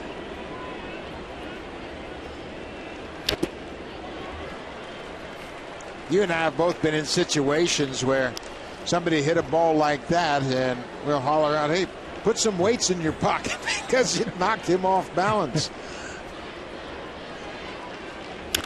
That was hit hard. This one's another easy play for Rasmus. He is there, and the inning is over. Mark Burley gives up a leadoff home run to Derek Jeter, and nothing more. We'll go to the bottom of the 6th. The Jays up 6-1.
man, that's an easy one. You really don't have to throw it that hard. He said, that ball wasn't hit that hard. And then there's Seitzer and Erasmus acknowledging also the great at-bat he had to drive into, and then the catch. And that was a great inning for the Blue Jays all around. Stem the tide a little bit. Colby Rasmus getting that first out of the inning with that great play. That gives you a lot of confidence if you're out on that mound. Matt Thornton now takes over for David Phelps. They really made Phelps work.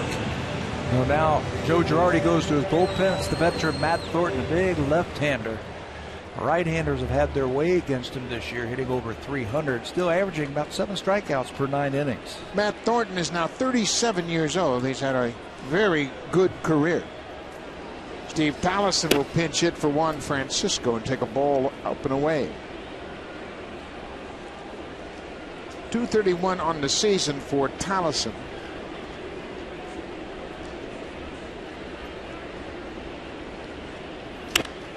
Fouls it back. Tallison, just 78 at bats to this point. He's done a nice job. He has 8 extra base hits, 4 doubles, a pair of triples, and 2 home runs. Francisco started at third. He struck out twice against David Phelps, and this is pretty much the pattern John Gibbons has used with Francisco. And it's getting late in the game. You want to put your best defensive team out there. Tallison will probably play some third base and probably play some second base with Brett Laurie on the disabled list.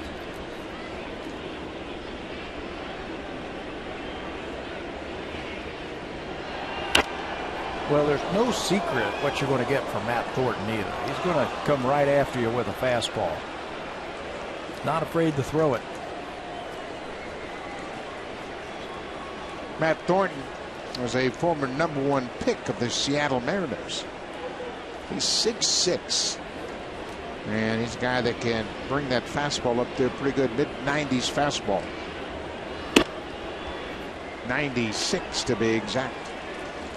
He was a first-round pick of the Mariners in '99. Then he was traded to the Chicago White Sox, where he really found his niche, working as that setup guy, late inning left-hander. There's a fly ball to center. Ellsbury backs up a couple of steps. Tollison's retired.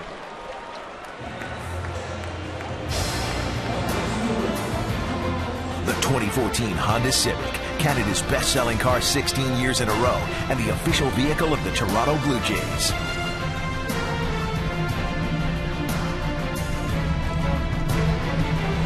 Blue Jays and Yankees here at Rogers Center. Yankees on the board. Derek Jeter hit his second home run of the season.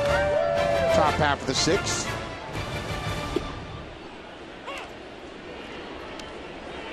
This plays right into Kevin Pillar's hands now. He started against the right-hander David Phelps. Hit a ball hard his first at bat, popped up the second time.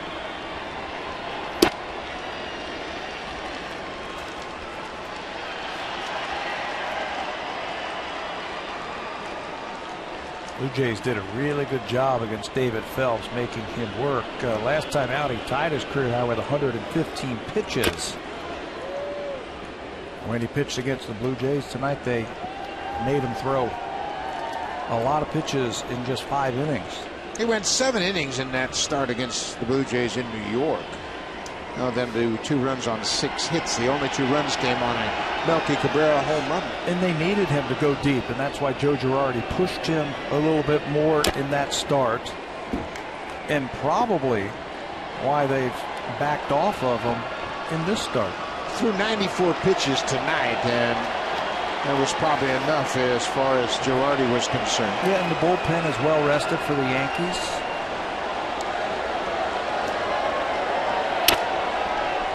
Pillar breaks his bat, hits it foul down the third baseline.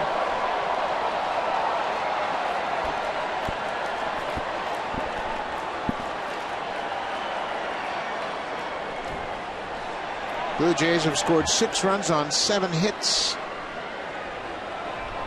And again tonight they scored first after not scoring first the last 5 games.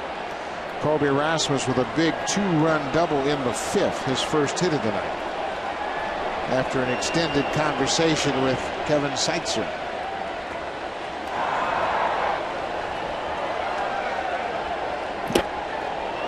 Allard chases the pitch up and away and strikes out. This copyrighted telecast is presented by authority of Rogers Blue Jays Baseball Partnership and may not be reproduced or retransmitted in any form. And the accounts and descriptions of this game may not be disseminated without the express written consent of Rogers Blue Jays Baseball Partnership. And if you want to find out about the roof, listen to the 680 News for the Rogers Center Roof Report. So I'll tell you if you're in for an indoor game or an outdoor game. It all begins 3 hours before every home game. Munenori Kawasaki has been on base twice. He was hit by a pitch and had a leadoff single in the fifth. He got things going in that 3-run fifth inning.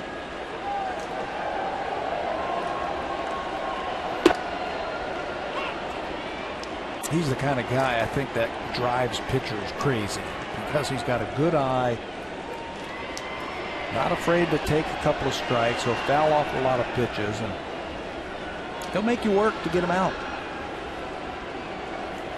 I saw that example firsthand in the WBC in 2006. Jake Peavy was pitching for Team USA. Ichiro hit the first pitch into the seats for a home run.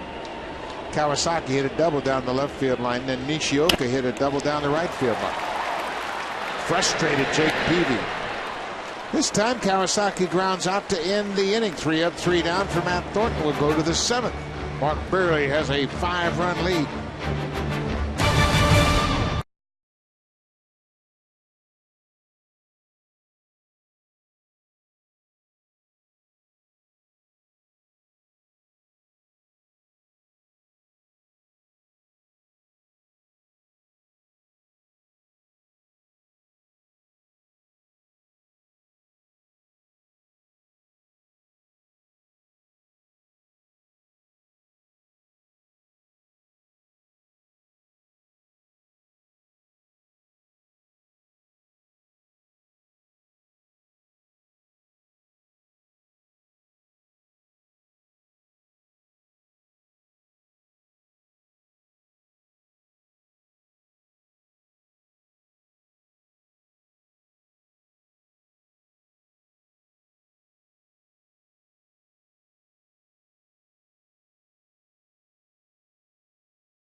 Across the country that follows the team on social media.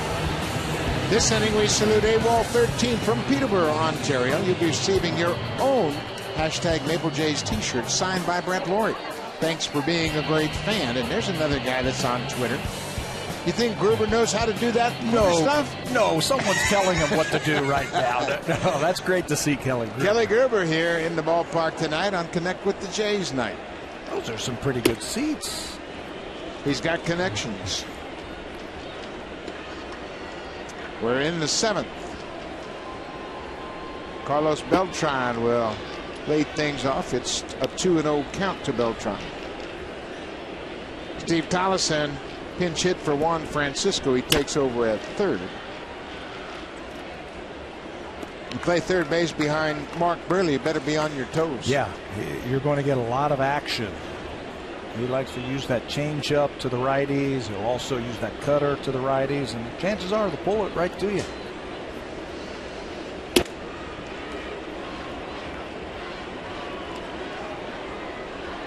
Mark Burley with a 10-4 record and a sparkling ERA coming into this game. 2.32 for Burley.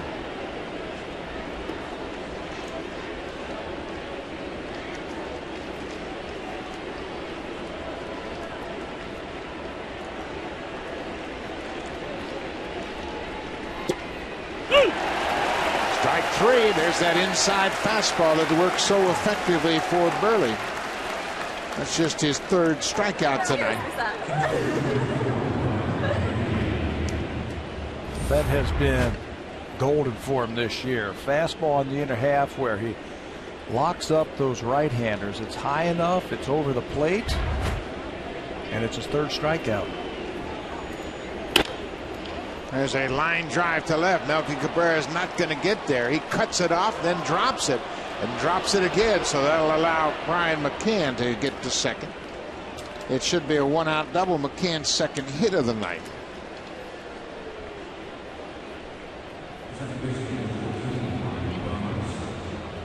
Brian McCann dropped down into that 7th spot in the order. Had a single. Now he's got a double. Had the big day against Mark Burley the last time he faced him. When Burley started that game, McCann hit a home run and a triple.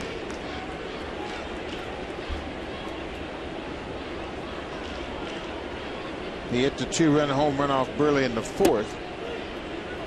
And hit the triple off Brett Cecil in the 7th. Brian Roberts, the 2nd baseman.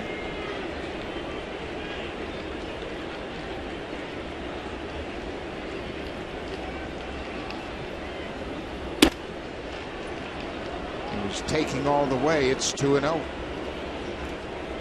With McCann's double, the Blue Jays bullpen has gone to work. Dustin McGowan, the big right-hander, loosening up. Roberts hits it hard, but well foul into the seats. You know, that is so hard to keep that ball fair right there if you're a right-handed batter. Looked like he took a little something off his cutter. You start to swing at it, can't slow your bat down to try and keep it fair, and you end up just pulling it foul. And early throws a strike. That's 2-2 now.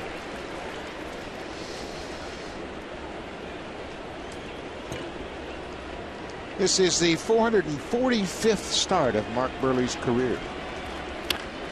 This is a drive down the left field line. This is trouble. This is gone. A 2-run home run for Brian Roberts. His 3rd home run of the season. 2nd for the Yankees tonight. It's now a 6-3 game. Told you he's got some power. Brian Roberts. Ball's just up. See where that ball is? It didn't really cut on the inner half where he could pull it foul. It's just up. Tried to get Roberts the same way he got Carlos Beltran, and he was ready for that one. For Roberts, that's home run number 3. RBIs 15 and 60.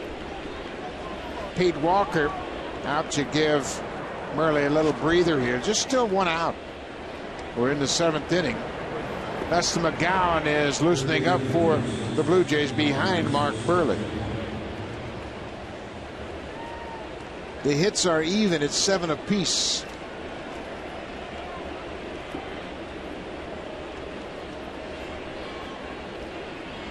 And Elvis Solarte, the 3rd baseman.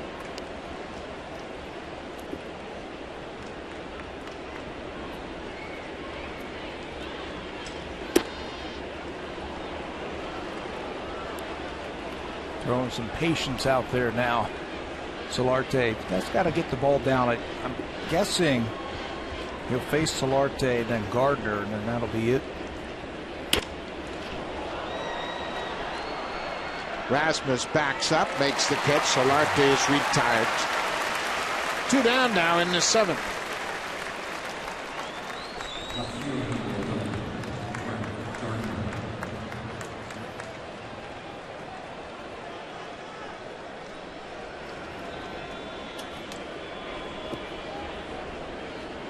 Burley has handled Brett Gardner. He is 0 for 3 with a strikeout. Gardner came into this ball game 10 for 20.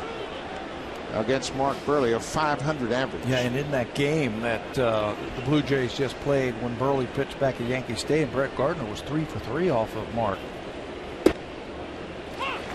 Tonight, he has given him a steady diet of fastballs away.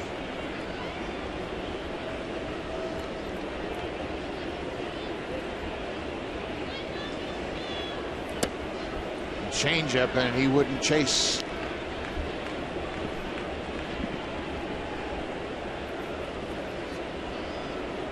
Two and one, 2 outs. There's a good pitch. The count is even at 2-2. Hasn't thrown too many curveballs tonight. And that's been a pitch that has been good for him in the first half of the season. This might be a good time for one. This is popped up into shallow left field. Melky Cabrera can't make the play. Gardner is headed to second. Melky stretched out, went off of his glove. Looked like he had a chance to catch it, but he hit the turf and the ball popped out of his glove. Playing deep against Gardner, he charges hard, and you can see it's in his glove, but when he hits the ground, watch how the glove turns over. It's in the webbing, turns over, and that knocks the ball out. Fans are hoping for a catch. They think it's a catch, and they just realize it just popped out for a double. So Burley will leave this ball game with 2 outs in the 7th. He is in line for the win. He cannot lose it, and he hands it over to John Gibbons, and they'll turn things over to Dustin McGowan. McGowan in relief of Burley, who is good tonight against the Yanks.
The top of the 7th.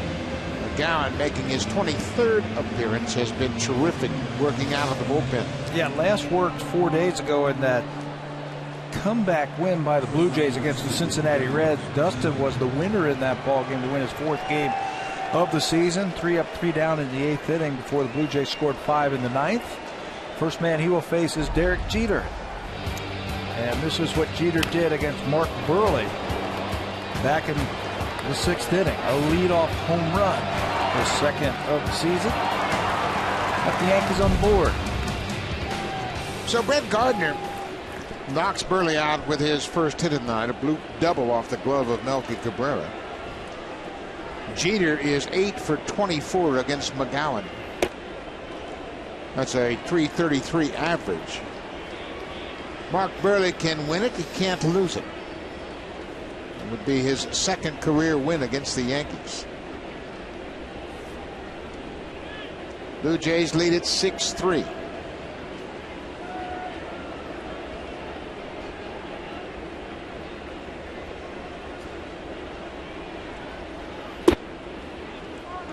Slider misses downstairs. It's 2-0.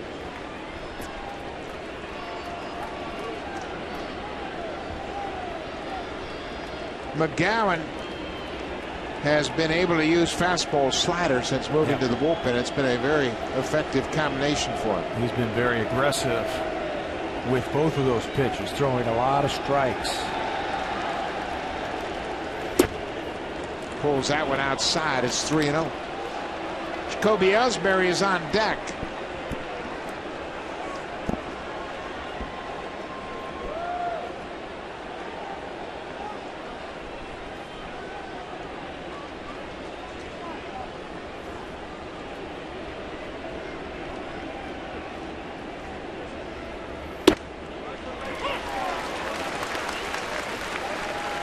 He gets that 3-0 pitch over easily. That always baffled me as a catcher. Why can't you do that on the first pitch? Looked like Jeter was taken all the way the first 2 pitches.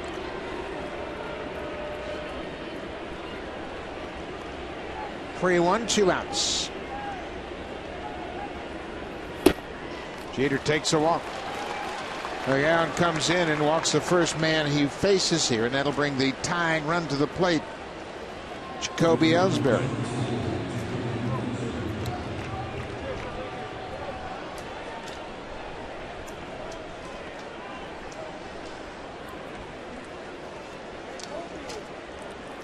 The Yankees were here early in the season. Blue Jays opened up their home schedule against New York, and the Yankees won 2 of 3.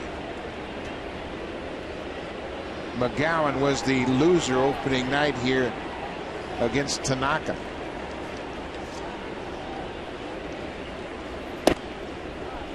McGowan misses, and he wants a new baseball.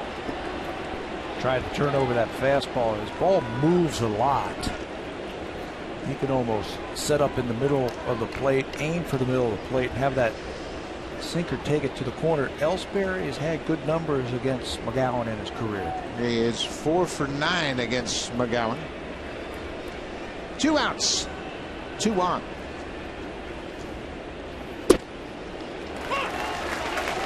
Nothing wrong with his velocity. And he's got explosive movement on that fastball.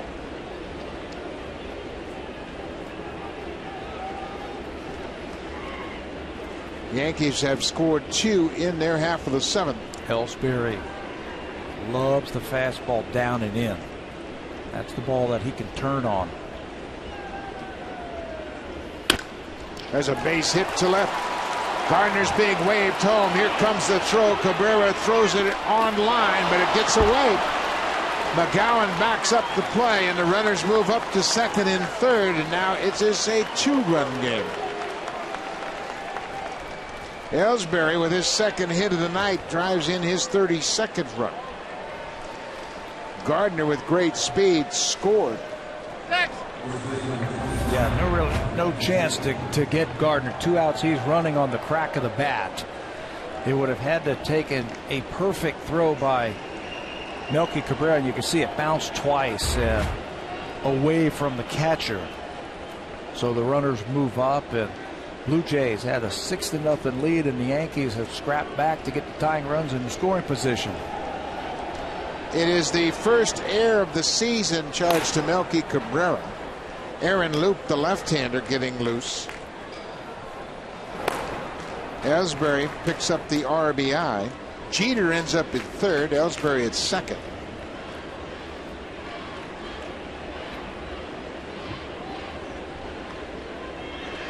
Mark Burley's line is finished now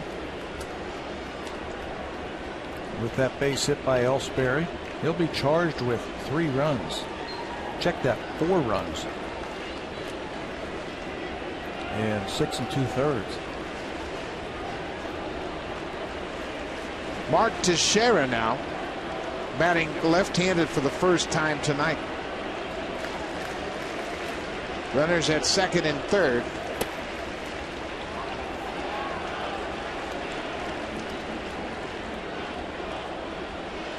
You mentioned the Yankees with their veteran team, there's no panic in their makeup. They trailed 6-0 at one point. Long home run here, a base runner there, another home run, and they can get back into it.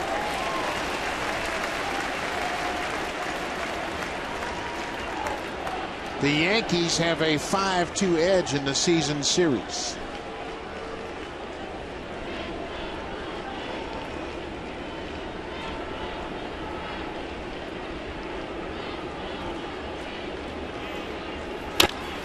Bouncing ball. Reyes on the shortstop side. The ball gets away from Encarnacion, and he is down.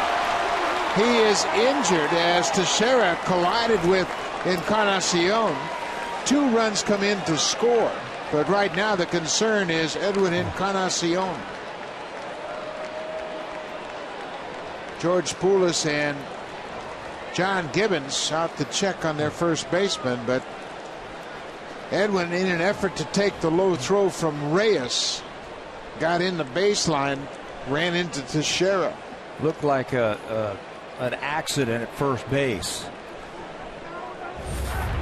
Let's take a look at it. Ground ball back through the middle. He's got plenty of time to set his feet and make a throw, but he throws on the run and throws it down again. And when Edwin goes down to get it, takes him back, and it looks like he got hit right in the back of the head inadvertently by Teixeira. Teixeira's a first baseman. He knows what these plays are like, but he backs right into him, and he hits him right in the back of the head. And, oh, my goodness. Yeah, you can see how concerned Teixeira was. He went right to attend to Encarnacion. He understands the danger of reaching into the baseline, and it just took Encarnacion into the baseline to throw another ball in the dirt.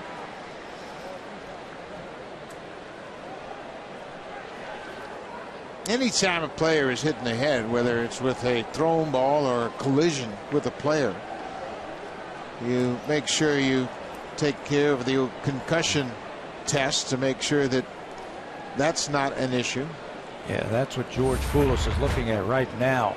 Here's the throw once again. He throws on the run and throws low again. And watch that when he goes down to get it, but his momentum takes him right into the runner. And Teixeira running full bore. Tries to slow down and tries to brace himself. This one is the one that shows it right here. And Edwin's neck snaps forward. Teixeira was simply trying to protect himself. He knew there was going to be a collision, and he was covering up his rib cage. He didn't extend his elbow at all, and you can see Teixeira's genuinely concerned about Edwin's well-being, and he said, yeah, I hit you with my shoulder. So hopefully he's okay. It's another error on Reyes, his second of the night. And the Yankees, with 5 runs here in the 7th, have tied it up.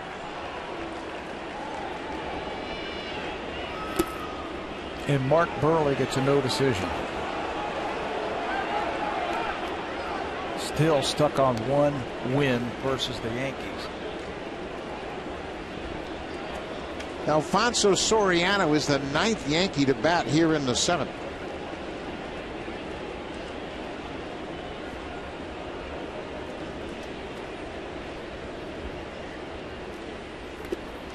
McGowan's not close. He has scuffled with his control since coming into the game. He walked Jeter, the first man he faced. He was so good in his last outing in Cincinnati, and tonight he just hasn't found his release point. 3 up and 3 down. That was 4 days ago on Friday. He just used fastballs against the Reds. Now he's spiking everything, throwing it right in the dirt.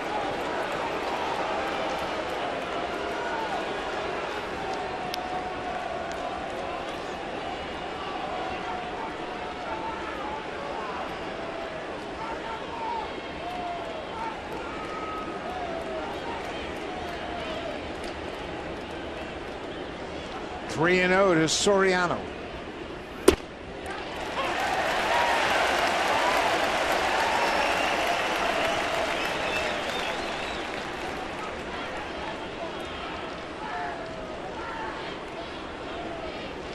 2 outs.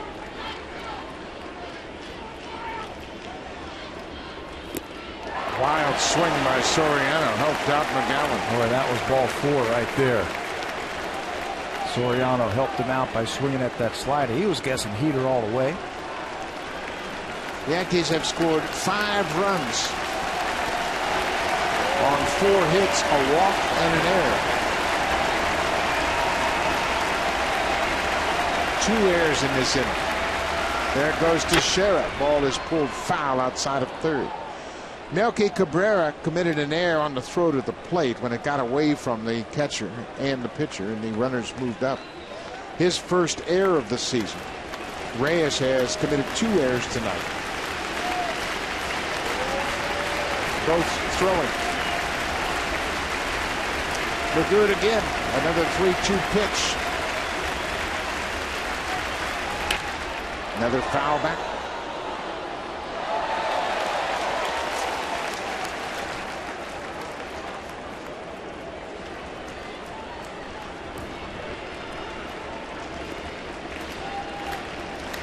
Blue Jays were up 6-0 going into the 6th. Derek Jeter got them on the board with a leadoff home run.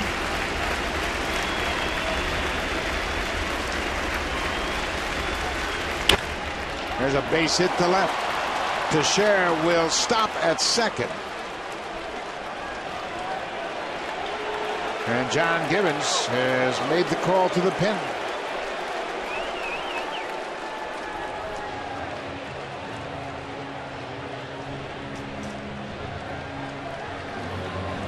Dustin McGowan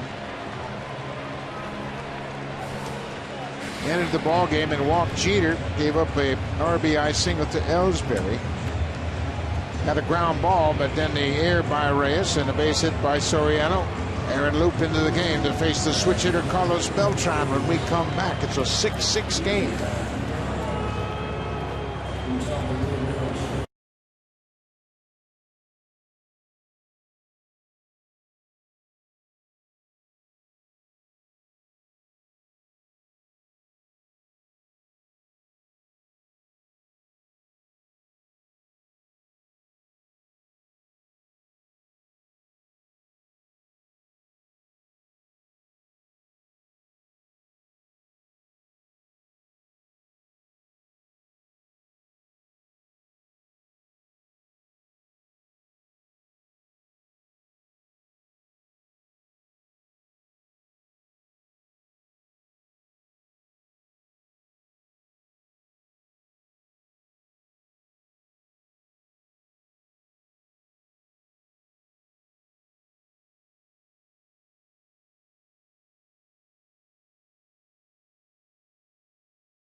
Some bad breaks for the Blue Jays. This ball looked like Cabrera was going to catch it, and then Reyes throws on the run when he had time to plant himself.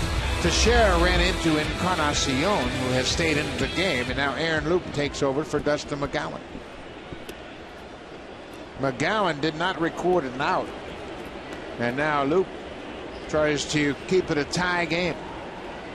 Shows you how this game is. That ball looked like it was in the glove of Melky Cabrera, would have been the 3rd out, but since then they have scored 3 runs. Well, that's what a veteran team will do. They'll take advantage of their opportunities, and Jacoby Ellsbury hit a blooper, and Melky Cabrera has made that play all season long, and just snuck out of his glove for a base hit, and then he threw it wild to home, and it got past the catcher to allow the runners to move up. So he picks up his first error. You got to stop the bleeding right here if you're the Blue Jays, and tell yourself Yes, you're disappointed. You had a 6-run lead, and it's now tied. But you're at home, and you're not losing. You got to figure out a way to stop it right here, come in and score a run. Right back to Luke. He spears it, and that'll end the inning, and the game is tied. Luke comes in to get Beltran, the only man he faces. That ends the 7th. The Blue Jays have tied it up. Dylan Betances, the big right-hander, into the game when we come back to face Reyes.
I'd like to acknowledge the incredible fan base across the country that follows the team on social media. This inning, we salute You Can't Really Care from Oakville, Ontario. You'll be receiving your very own #MapleJays t-shirt signed by Brett Laurie. We want to thank all of you that have participated in Connect with the Jays night. Thanks for being great fans, and thanks for being on board with all the social media. Well, the Blue Jays got their hands full now. Big 6'8" Dylan Betances is in, and look at his numbers across the board. Crazy numbers. 4-0, 150 earned run average. His whip 0.71, averaging 15 strikeouts per 9 innings. It's one thing facing Dylan Betances when you have a 2 or 3 run lead. It's another thing facing him when the ball game is tied. They got to figure out a way to scratch out a run here against this big right-hander. He certainly is due to give one up. Matt Thornton went an inning. He had a strikeout in a clean inning of work. Now Dylan Betances. Yankees have been waiting on this young man for a while, and boy, has he arrived. He's had parts of 2 seasons where he's been to the big leagues, but this is his first extended opportunity, and he has made the most of it. Yeah, they put him in the bullpen this spring, and he just made the team out of the bullpen. He really didn't have a role when the season started, just pitch out of the bullpen. Well, right now, Joe Girardi will pitch him in the 7th and 8th innings just ahead of David Robertson. That's how effective he has been. That's a hard slider inside. 1-1 to Reyes. Reyes had a base hit his last time up, a little flare into left field. It fell for a base hit. He's 1 for 3 tonight. Is pulled outside of first.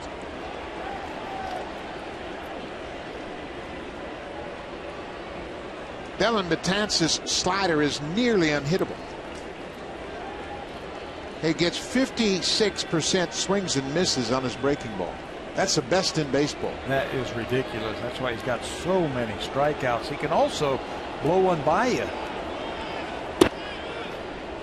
Time was called before that pitch was delivered, as there was a baseball on the field down at first base. He throws 98 miles an hour with his fastball, and then you just talked about that slider that he can get you with. And he throws strikes. Doesn't walk anybody. Reyes puts the bat on the ball to stay alive.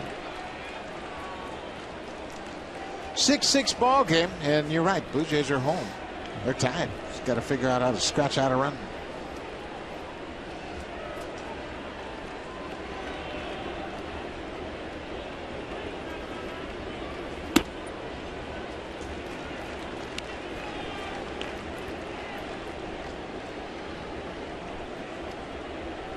Reyes, then Melky, Cabrera, and Adam Lynn.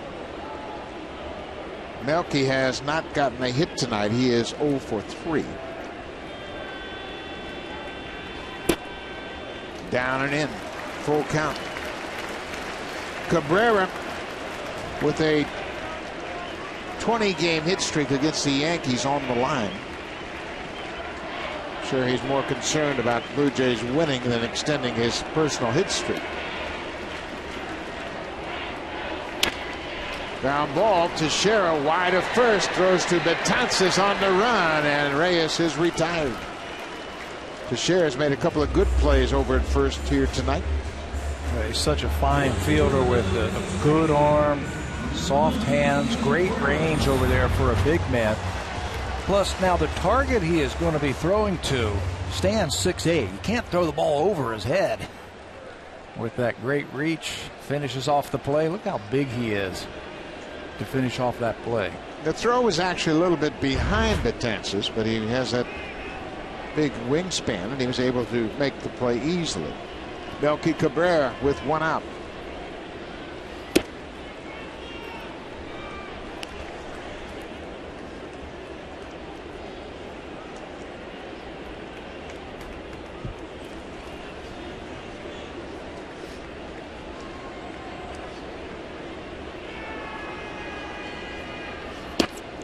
.97 outside. Ball on the strike. Excuse me, 2-0. Edwin Encarnacion is still in the game. He got hit in the back of the head in a collision with Mark Teixeira, trying to field a low throw.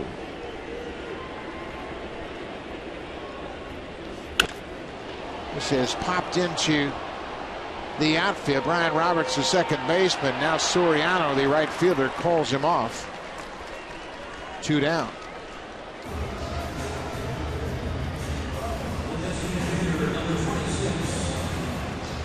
Well, this is yet another test for the Blue Jays. And they're going to have a season's worth of tests as they close in to the All-Star break and beyond. These teams, like the Yankees, there's no quit in them. The Yankees are chasing the Blue Jays, and even though they were down 6-0 after 5 innings, there's a lot of fight in them, and they know how to play under pressure in tight situations. They've done it before. They've got a veteran-laden team. Joe Girardi doesn't panic. That guy right there doesn't panic. And they're going to be on the Blue Jays.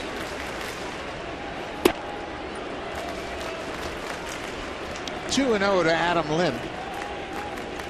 Lynn is 1 for 2 tonight with a walk.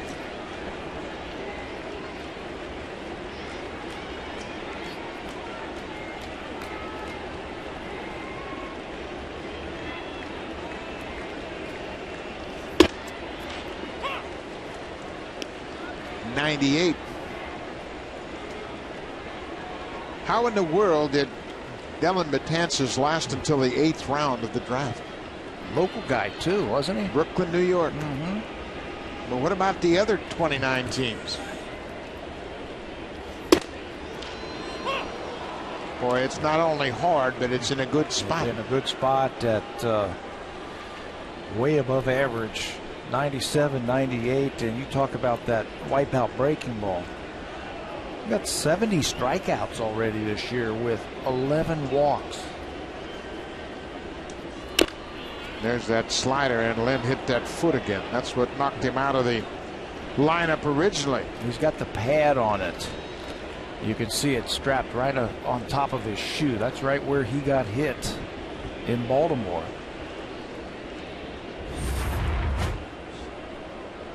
See where this one got him.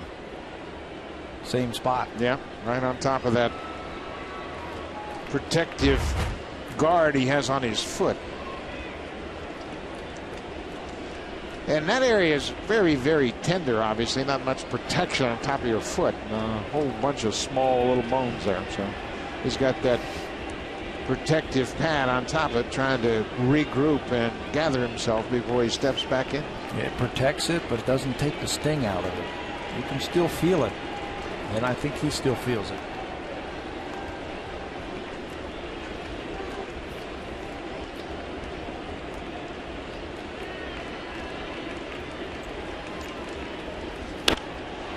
He got the head out and hits it into the upper deck, but well fouled. You can see he's still dealing with the pain in that foot.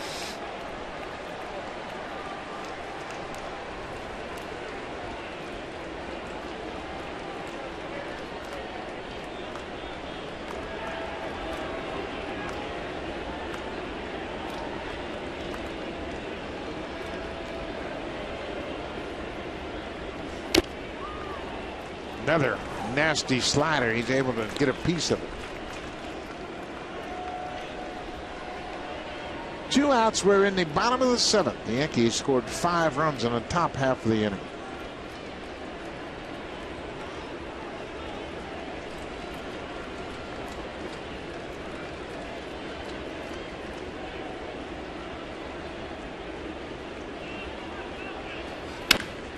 Breaking ball. Roberts at second. He's got plenty of time as Lynn struggles to get up the line.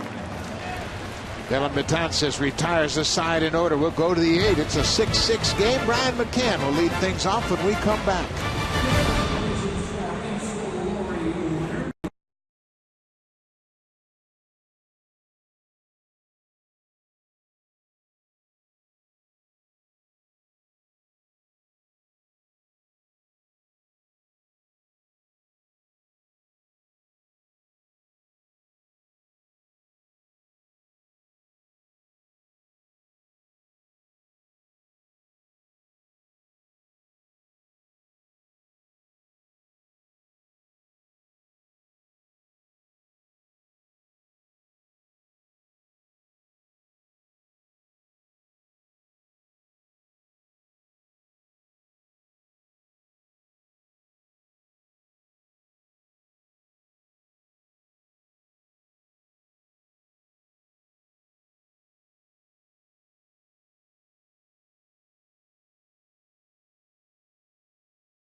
Looking for more highlights? Catch the Blue Jays in 60 seconds for the biggest at-bats, most dramatic moments, and every game-changing play.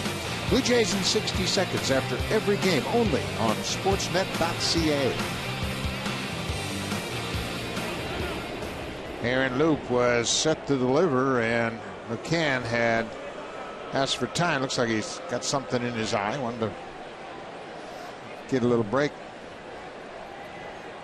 Better safe than sorry, I'll tell you that. Something flies in your eye like that. If you can get time, you got to bail. Brian McCann had a double in that 5-run 7th inning. McCann doubled, and then Roberts homered, and that got the inning off and running. It all started with 1 out. Beltran struck out to start the inning.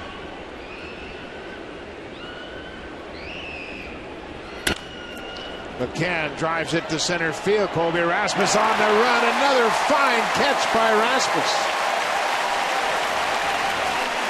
Colby took a hit away from Jacoby Ellsbury in the 6th. Here he does the same to Brian McCann. Got to make up your mind early if you have a shot at making this catch, especially in a tie game in the 8th inning. Can I make this catch? And if I leave my feet, I've got to be able to keep it in front of me. This time he reads it, makes the break, and records the first out of the 8th inning. First outs of innings are crucial.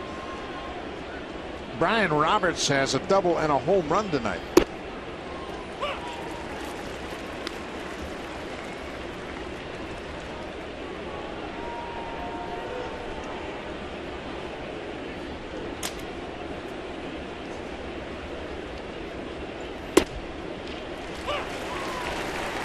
Oh, and 2.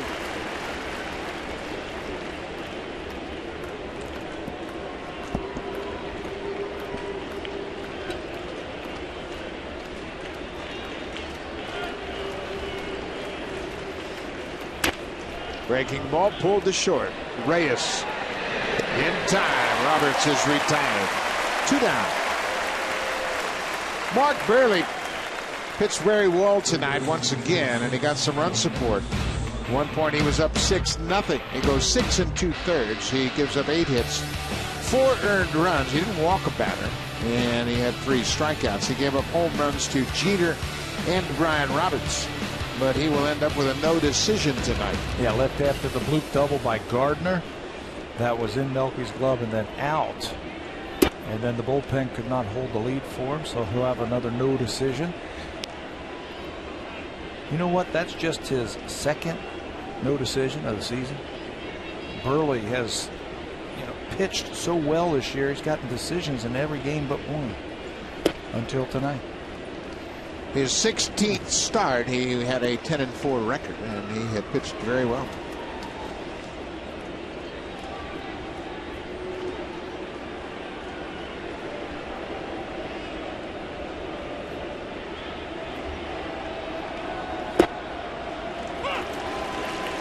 And there is Solarte, 1 for 3 so far tonight.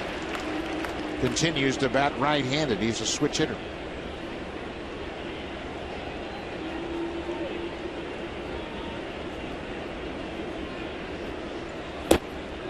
Change up. 3-1.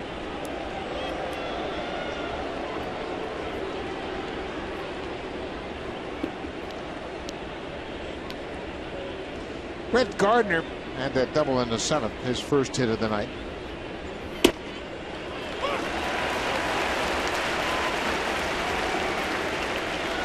Full count, 2 outs.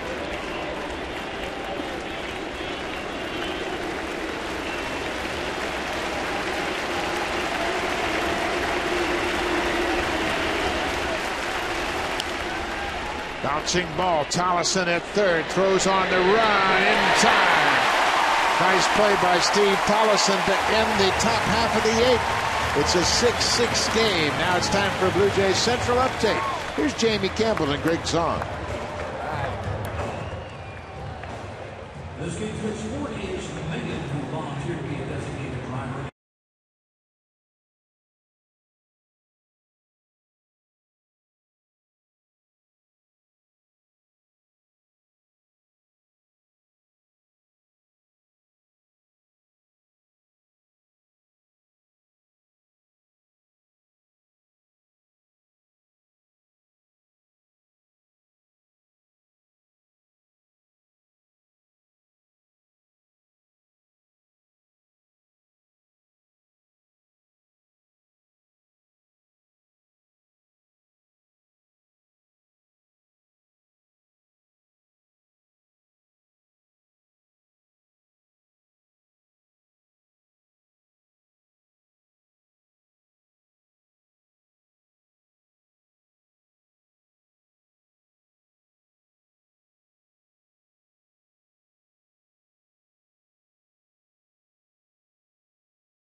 2014 Honda Civic, Canada's best-selling car 16 years in a row, and the official vehicle of the Toronto Blue Jays.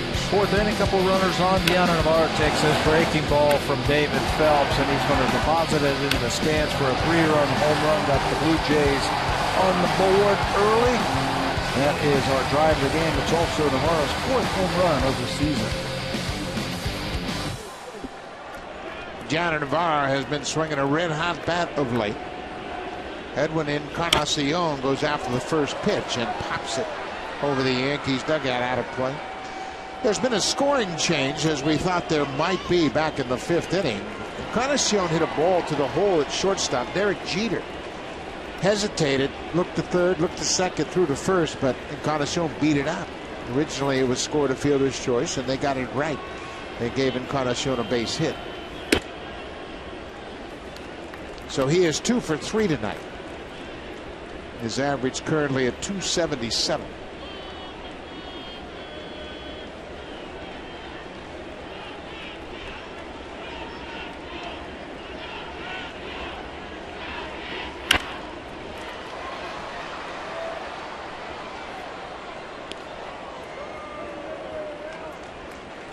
Dylan Betances, his 2nd inning of work, he retired the top 3 in the Blue Jays in order.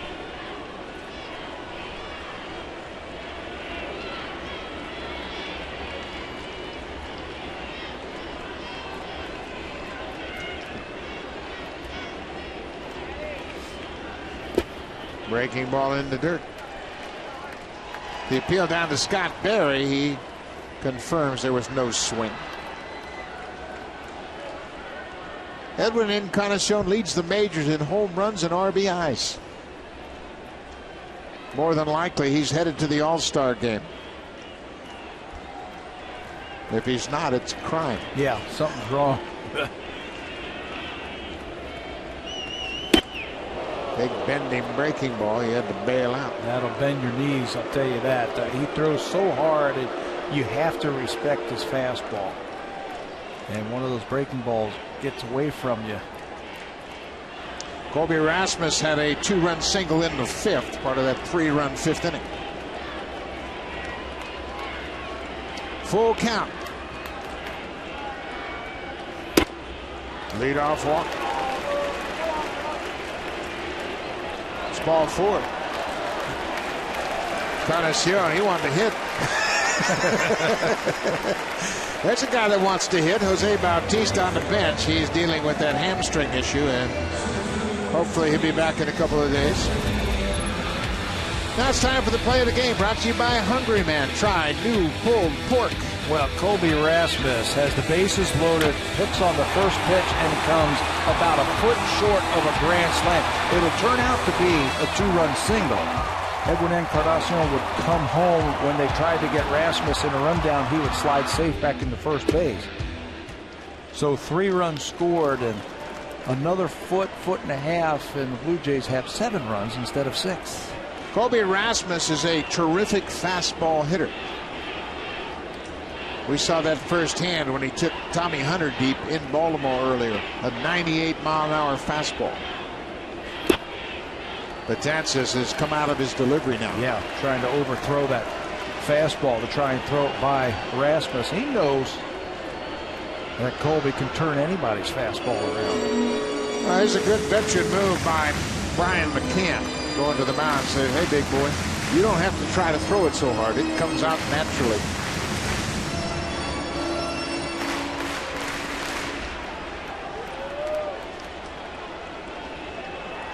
Betances has allowed just 1 home run this season.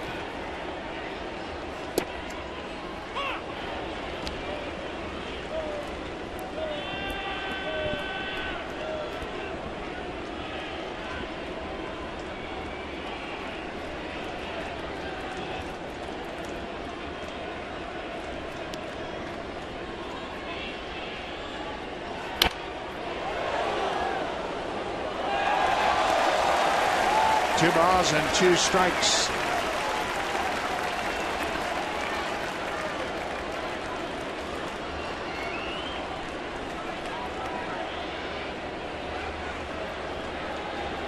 Starling Marte hit the home run off Betances. There's that slider, and Rasmus strikes out. Good slider in a good spot. One down. Tough pitch. Well, you got to gear yourself up for the fastball, and he can drop that on you. Breaking ball right underneath the bat.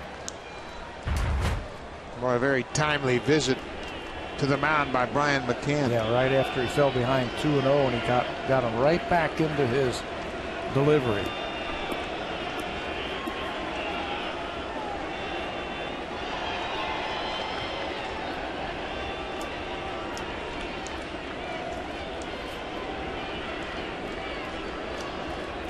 John Navarro with a 3-run home run and a single tonight.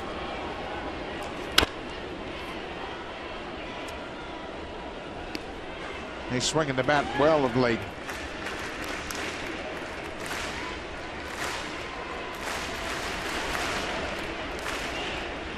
Yankees have out-hit the Blue Jays 10-8. They've out-homered them 2-1. But it's a 6-6 game.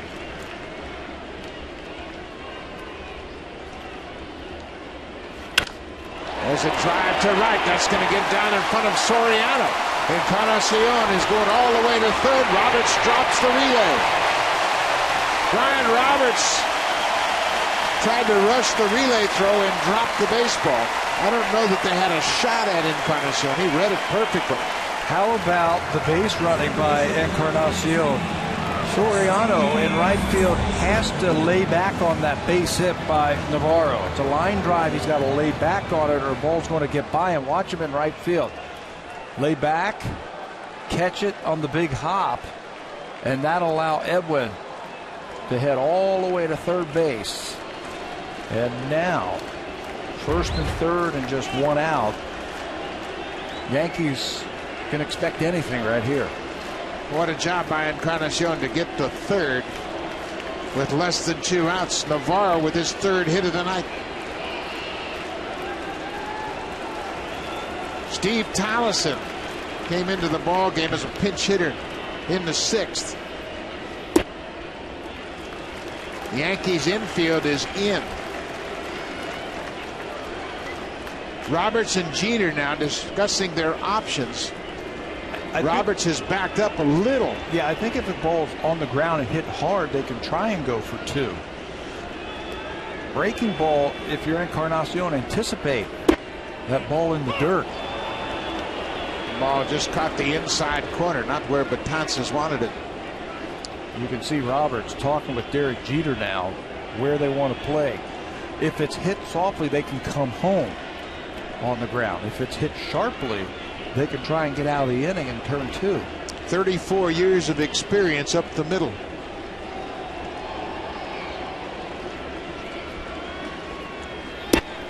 Safety squeeze, and Tallison pulls the bunt back. That's really hard with the infield drawn in. Suicide squeeze is not that much of a challenge because the timing isn't crucial. Yeah, you just have to get it down. Safety squeeze, you want to bunt it to the right side because Teixeira, the first baseman, has to hold on to Navarro at first. Breaking ball now, 3-1. Kevin Pillar is on deck. Had a couple of lefty bats on the bench in Gose and Josh Tolley.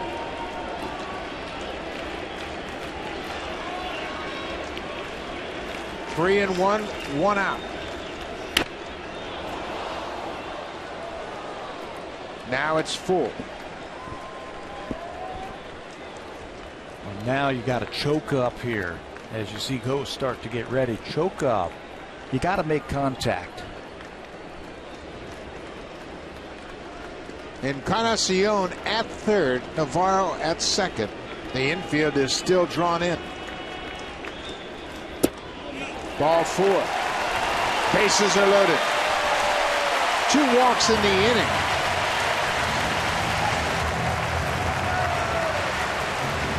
Larry Rothschild is out of the Yankees dugout. Kevin Pillar had made it to home plate. He has been called back. So Betances after a perfect 7th inning. Sean Kelly loosening up for the Yankees.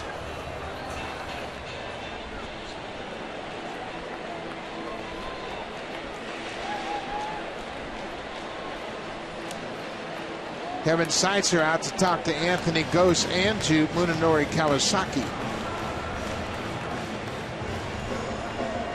That's the infield in, the infield back. There it is right there. That's exactly right. Oh, that's perfect. So Anthony Gose is on deck. He's going to pinch hit for Kevin Pillar here. Now the Yankees are really in a box because Gose runs so well. Yeah, they have to come home right here. They have to play the infield in.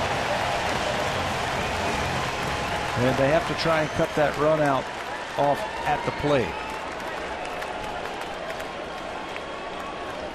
Gose is 0 for 1 against Betances.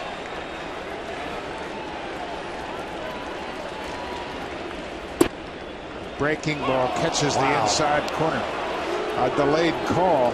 I don't think Anthony was thinking breaking ball first pitch from Betances. But there it is right there. It's a good one. It's the first pitch hit at bat for Gose. He went around. 0-2. Choke up. You're not going to hit into a double play. You're too fast, but you got to make contact. Shorten up that swing.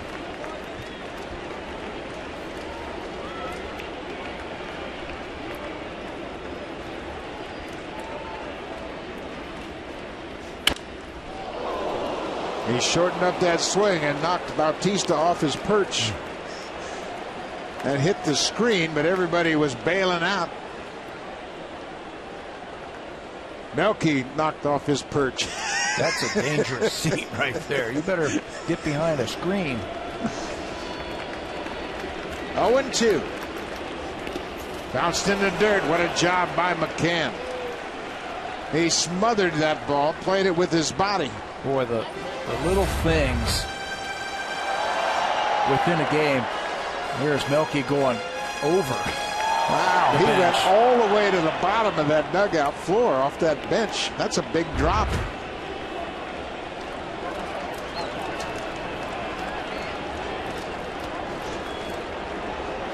One ball, 2 strikes, 1 out. Hot shot to Roberts. They come home for 1. The return throw not in time. Gose put it in play. Roberts made a strong throw to the plate for the force out.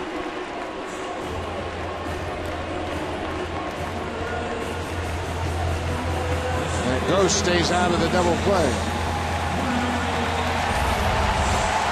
Roberts is in. Anything to the infield, you got to make the play. Plays it off the side and then takes his time. He knows he's only going to get 1 out because Gose runs too well. Now the infield can back up. Munenori Kawasaki. He is 1 for 2. He goes after that first pitch and rips it foul down the first baseline. Can you do it again? Have another big hit? Bautista telling the umpire to keep an eye on Betances out of the set position. I think he's saying he's not stopping. That front foot keeps moving, and that's what Bautista has noticed. He brought it to the attention of Laz Diaz.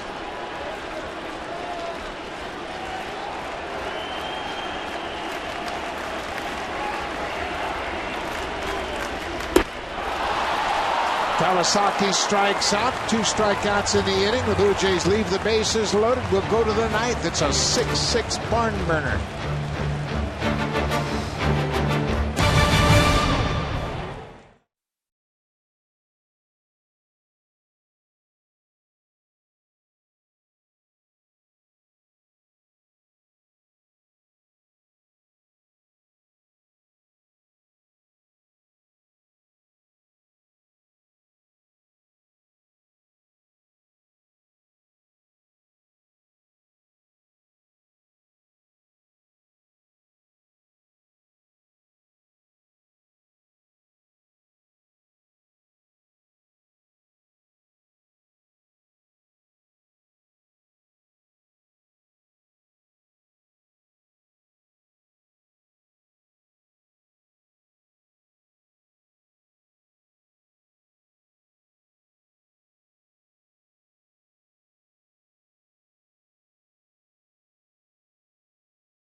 Sportsnet. Tomorrow it's Bosnia-Herzegovina against Iran. Tomorrow at 11:30 a.m., 8:30 a.m. Pacific on Sportsnet and Sportsnet World. Casey Janssen is into this tie game in the ninth. He was loosening up in case the Blue Jays scored a run there in the bottom of the inning, so he is into the ball game. Anthony Gose also stays in after pinch hitting for Kevin Pillar. He'll take over in right field. Aaron Loup goes an inning and a third, retires all 4 batters he faced. Now Jansen to work to the top of the order. Brett Gardner. Should be an interesting matchup here. Casey Janssen throws a lot of strikes. Brett Gardner takes a lot of pitches, works the count. Take too many pitches, you're going to find yourself in the hole. Good curveball. Jansen's been remarkable in his ability to maintain the sharpness of all of his pitches with inconsistent work. He hasn't had an awful lot of consistent work, but boy, does he work hard to keep his pitches sharp. Yeah, not a lot of chances for save opportunities.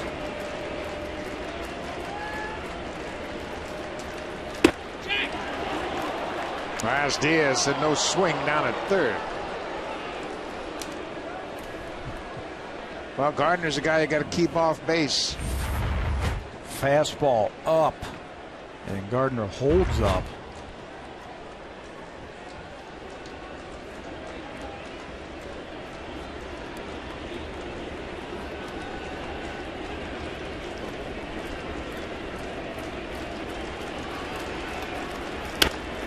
There's a base hit to left field. Cabrera over to cut it off. Gardner with a big turn around first. He'll stop there.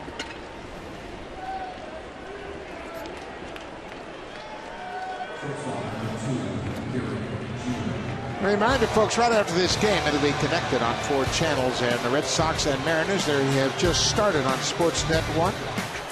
So stay tuned right after this ball game. Connected, East Ontario, West and Pacific. More baseball on Sportsnet 1. Well, Brett Gardner is 15 for 17 in steals, and you got Derek Jeter at the plate, who will take pitches. You got to keep Gardner close. Yeah, he'll try and go. Jansen does a good job of holding the runner. Jeter shows bunt, takes a ball.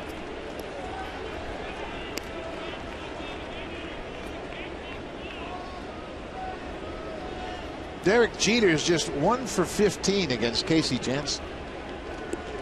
That one hit was a home run, but surprising numbers, but it shows you how effective Casey Janssen is.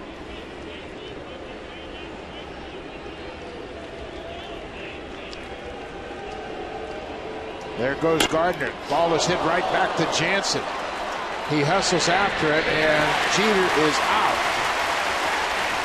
Jansen reacted very quickly, and Navarro's going to go out and make sure he's okay. That ball hit him pretty hard, but he was able to recover and throw out Jeter. Hit and run was on. It looked like it got him somewhere in the midsection. You can see him pointing over toward Encarnacion. Go get the bag. I'll get the ball and finish this off. Stays right with it, picks up the ball, and records the out over at first base. So Brett Gardner moves into scoring position at second. It's Kobe Ellsbury, the number 3 hitter. Ellsbury is 2 for 4 tonight. Boy, the Yankees keep the pressure on. Yeah. They might not be the Bronx Bombers like we have seen in the past, where they hit a lot of home runs, but they can manufacture runs. They got great team speed. And they have a lot of savvy veteran hitters.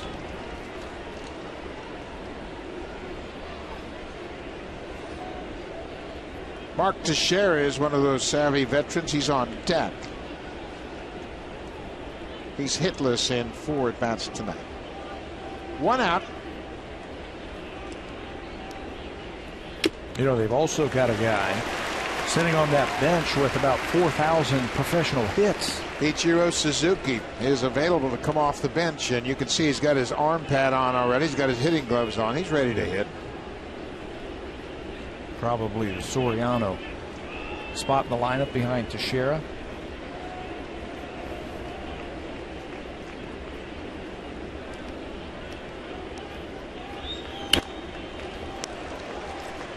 One ball and 2 strikes.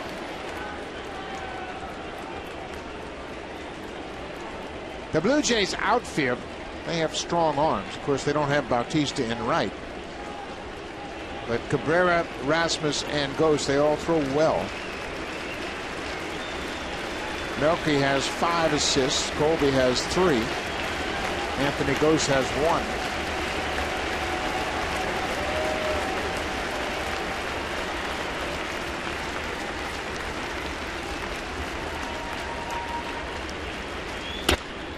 Bouncing ball up the middle. Reyes behind second. Ellsbury is out. Gardner moves to third, 2 down.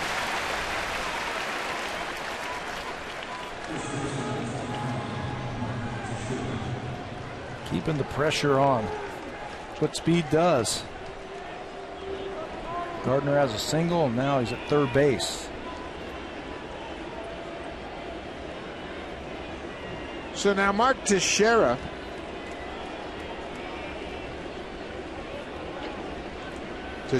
reached on an air off the throw. That's where he and Encarnacion had that collision at first base. That was back in the 7th. Blue Jays playing Teixeira to pull on the infield.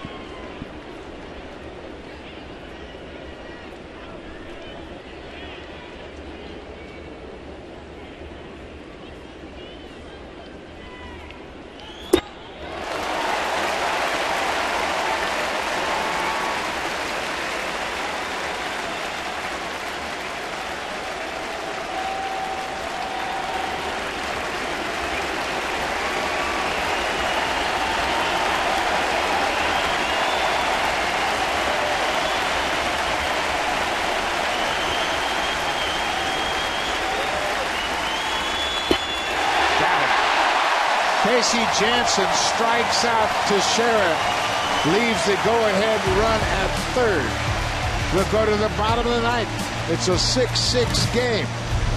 Jose Reyes will lead things off. Then Melky Cabrera and Adam Lind.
Sportsnet live on your smartphone. Visit RogersAnyPlaceTV.com/sports to get started. Good crowd on hand again tonight, 34,206. And it's been an entertaining game. Adam Warren comes into the ball game to work the ninth. Losing record, but a great earned run average for Warren in 33 games. If you're going to beat the Yankees bullpen, you're going to have to earn it because they lead the major leagues in strikeouts. Coming into this game with 275. Here's another one more, 39 strikeouts, just 11 walks in his 33 games out of the bullpen. Right-handers have been better against him. He's got a good fastball and a good breaking ball. Left-handers have had their problems against Adam Warren. 6-6, bottom of the ninth. Yankees scored 5 runs in the 7th. Mark Burley had a 6-0 lead, and the defense caused some problems. Blue Jays have committed 3 errors tonight. Jose Reyes is 1 for 4.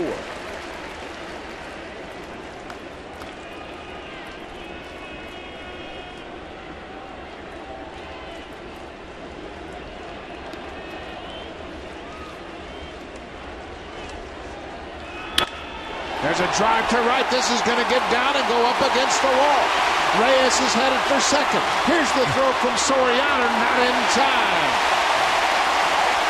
A leadoff double. 15th double of the season for Reyes.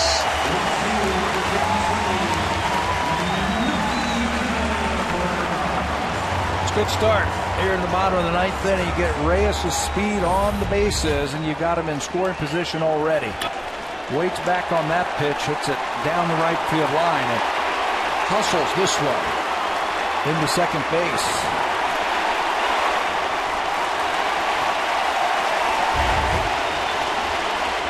Melky bunts it up the third base line, and it's a beauty. Solarte throws it away, and the Blue Jays are going to win it. Melky Cabrera with a beautiful bunt. And the Blue Jays win it 7-6 in the bottom of the ninth.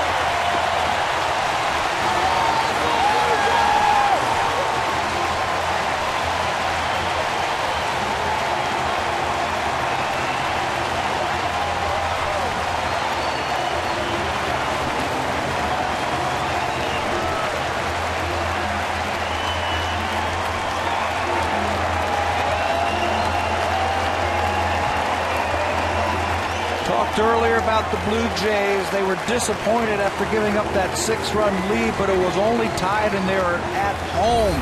So you get last at bats. A beautiful bump by Cabrera. Some indecision right there between Solarte and Warren when he throws it away. Reyes can trot home with the game winner. Jose Reyes set it up with the leadoff double, the third walk-off win for the Blue Jays. Casey Janssen the winner. Blue Jays have won the first 2 of this series. We'll do it again tomorrow night. Thanks for watching. Stay tuned. Connected coming up. Ken and Ivanka. More baseball on Sportsnet 1. We'll see you tomorrow night.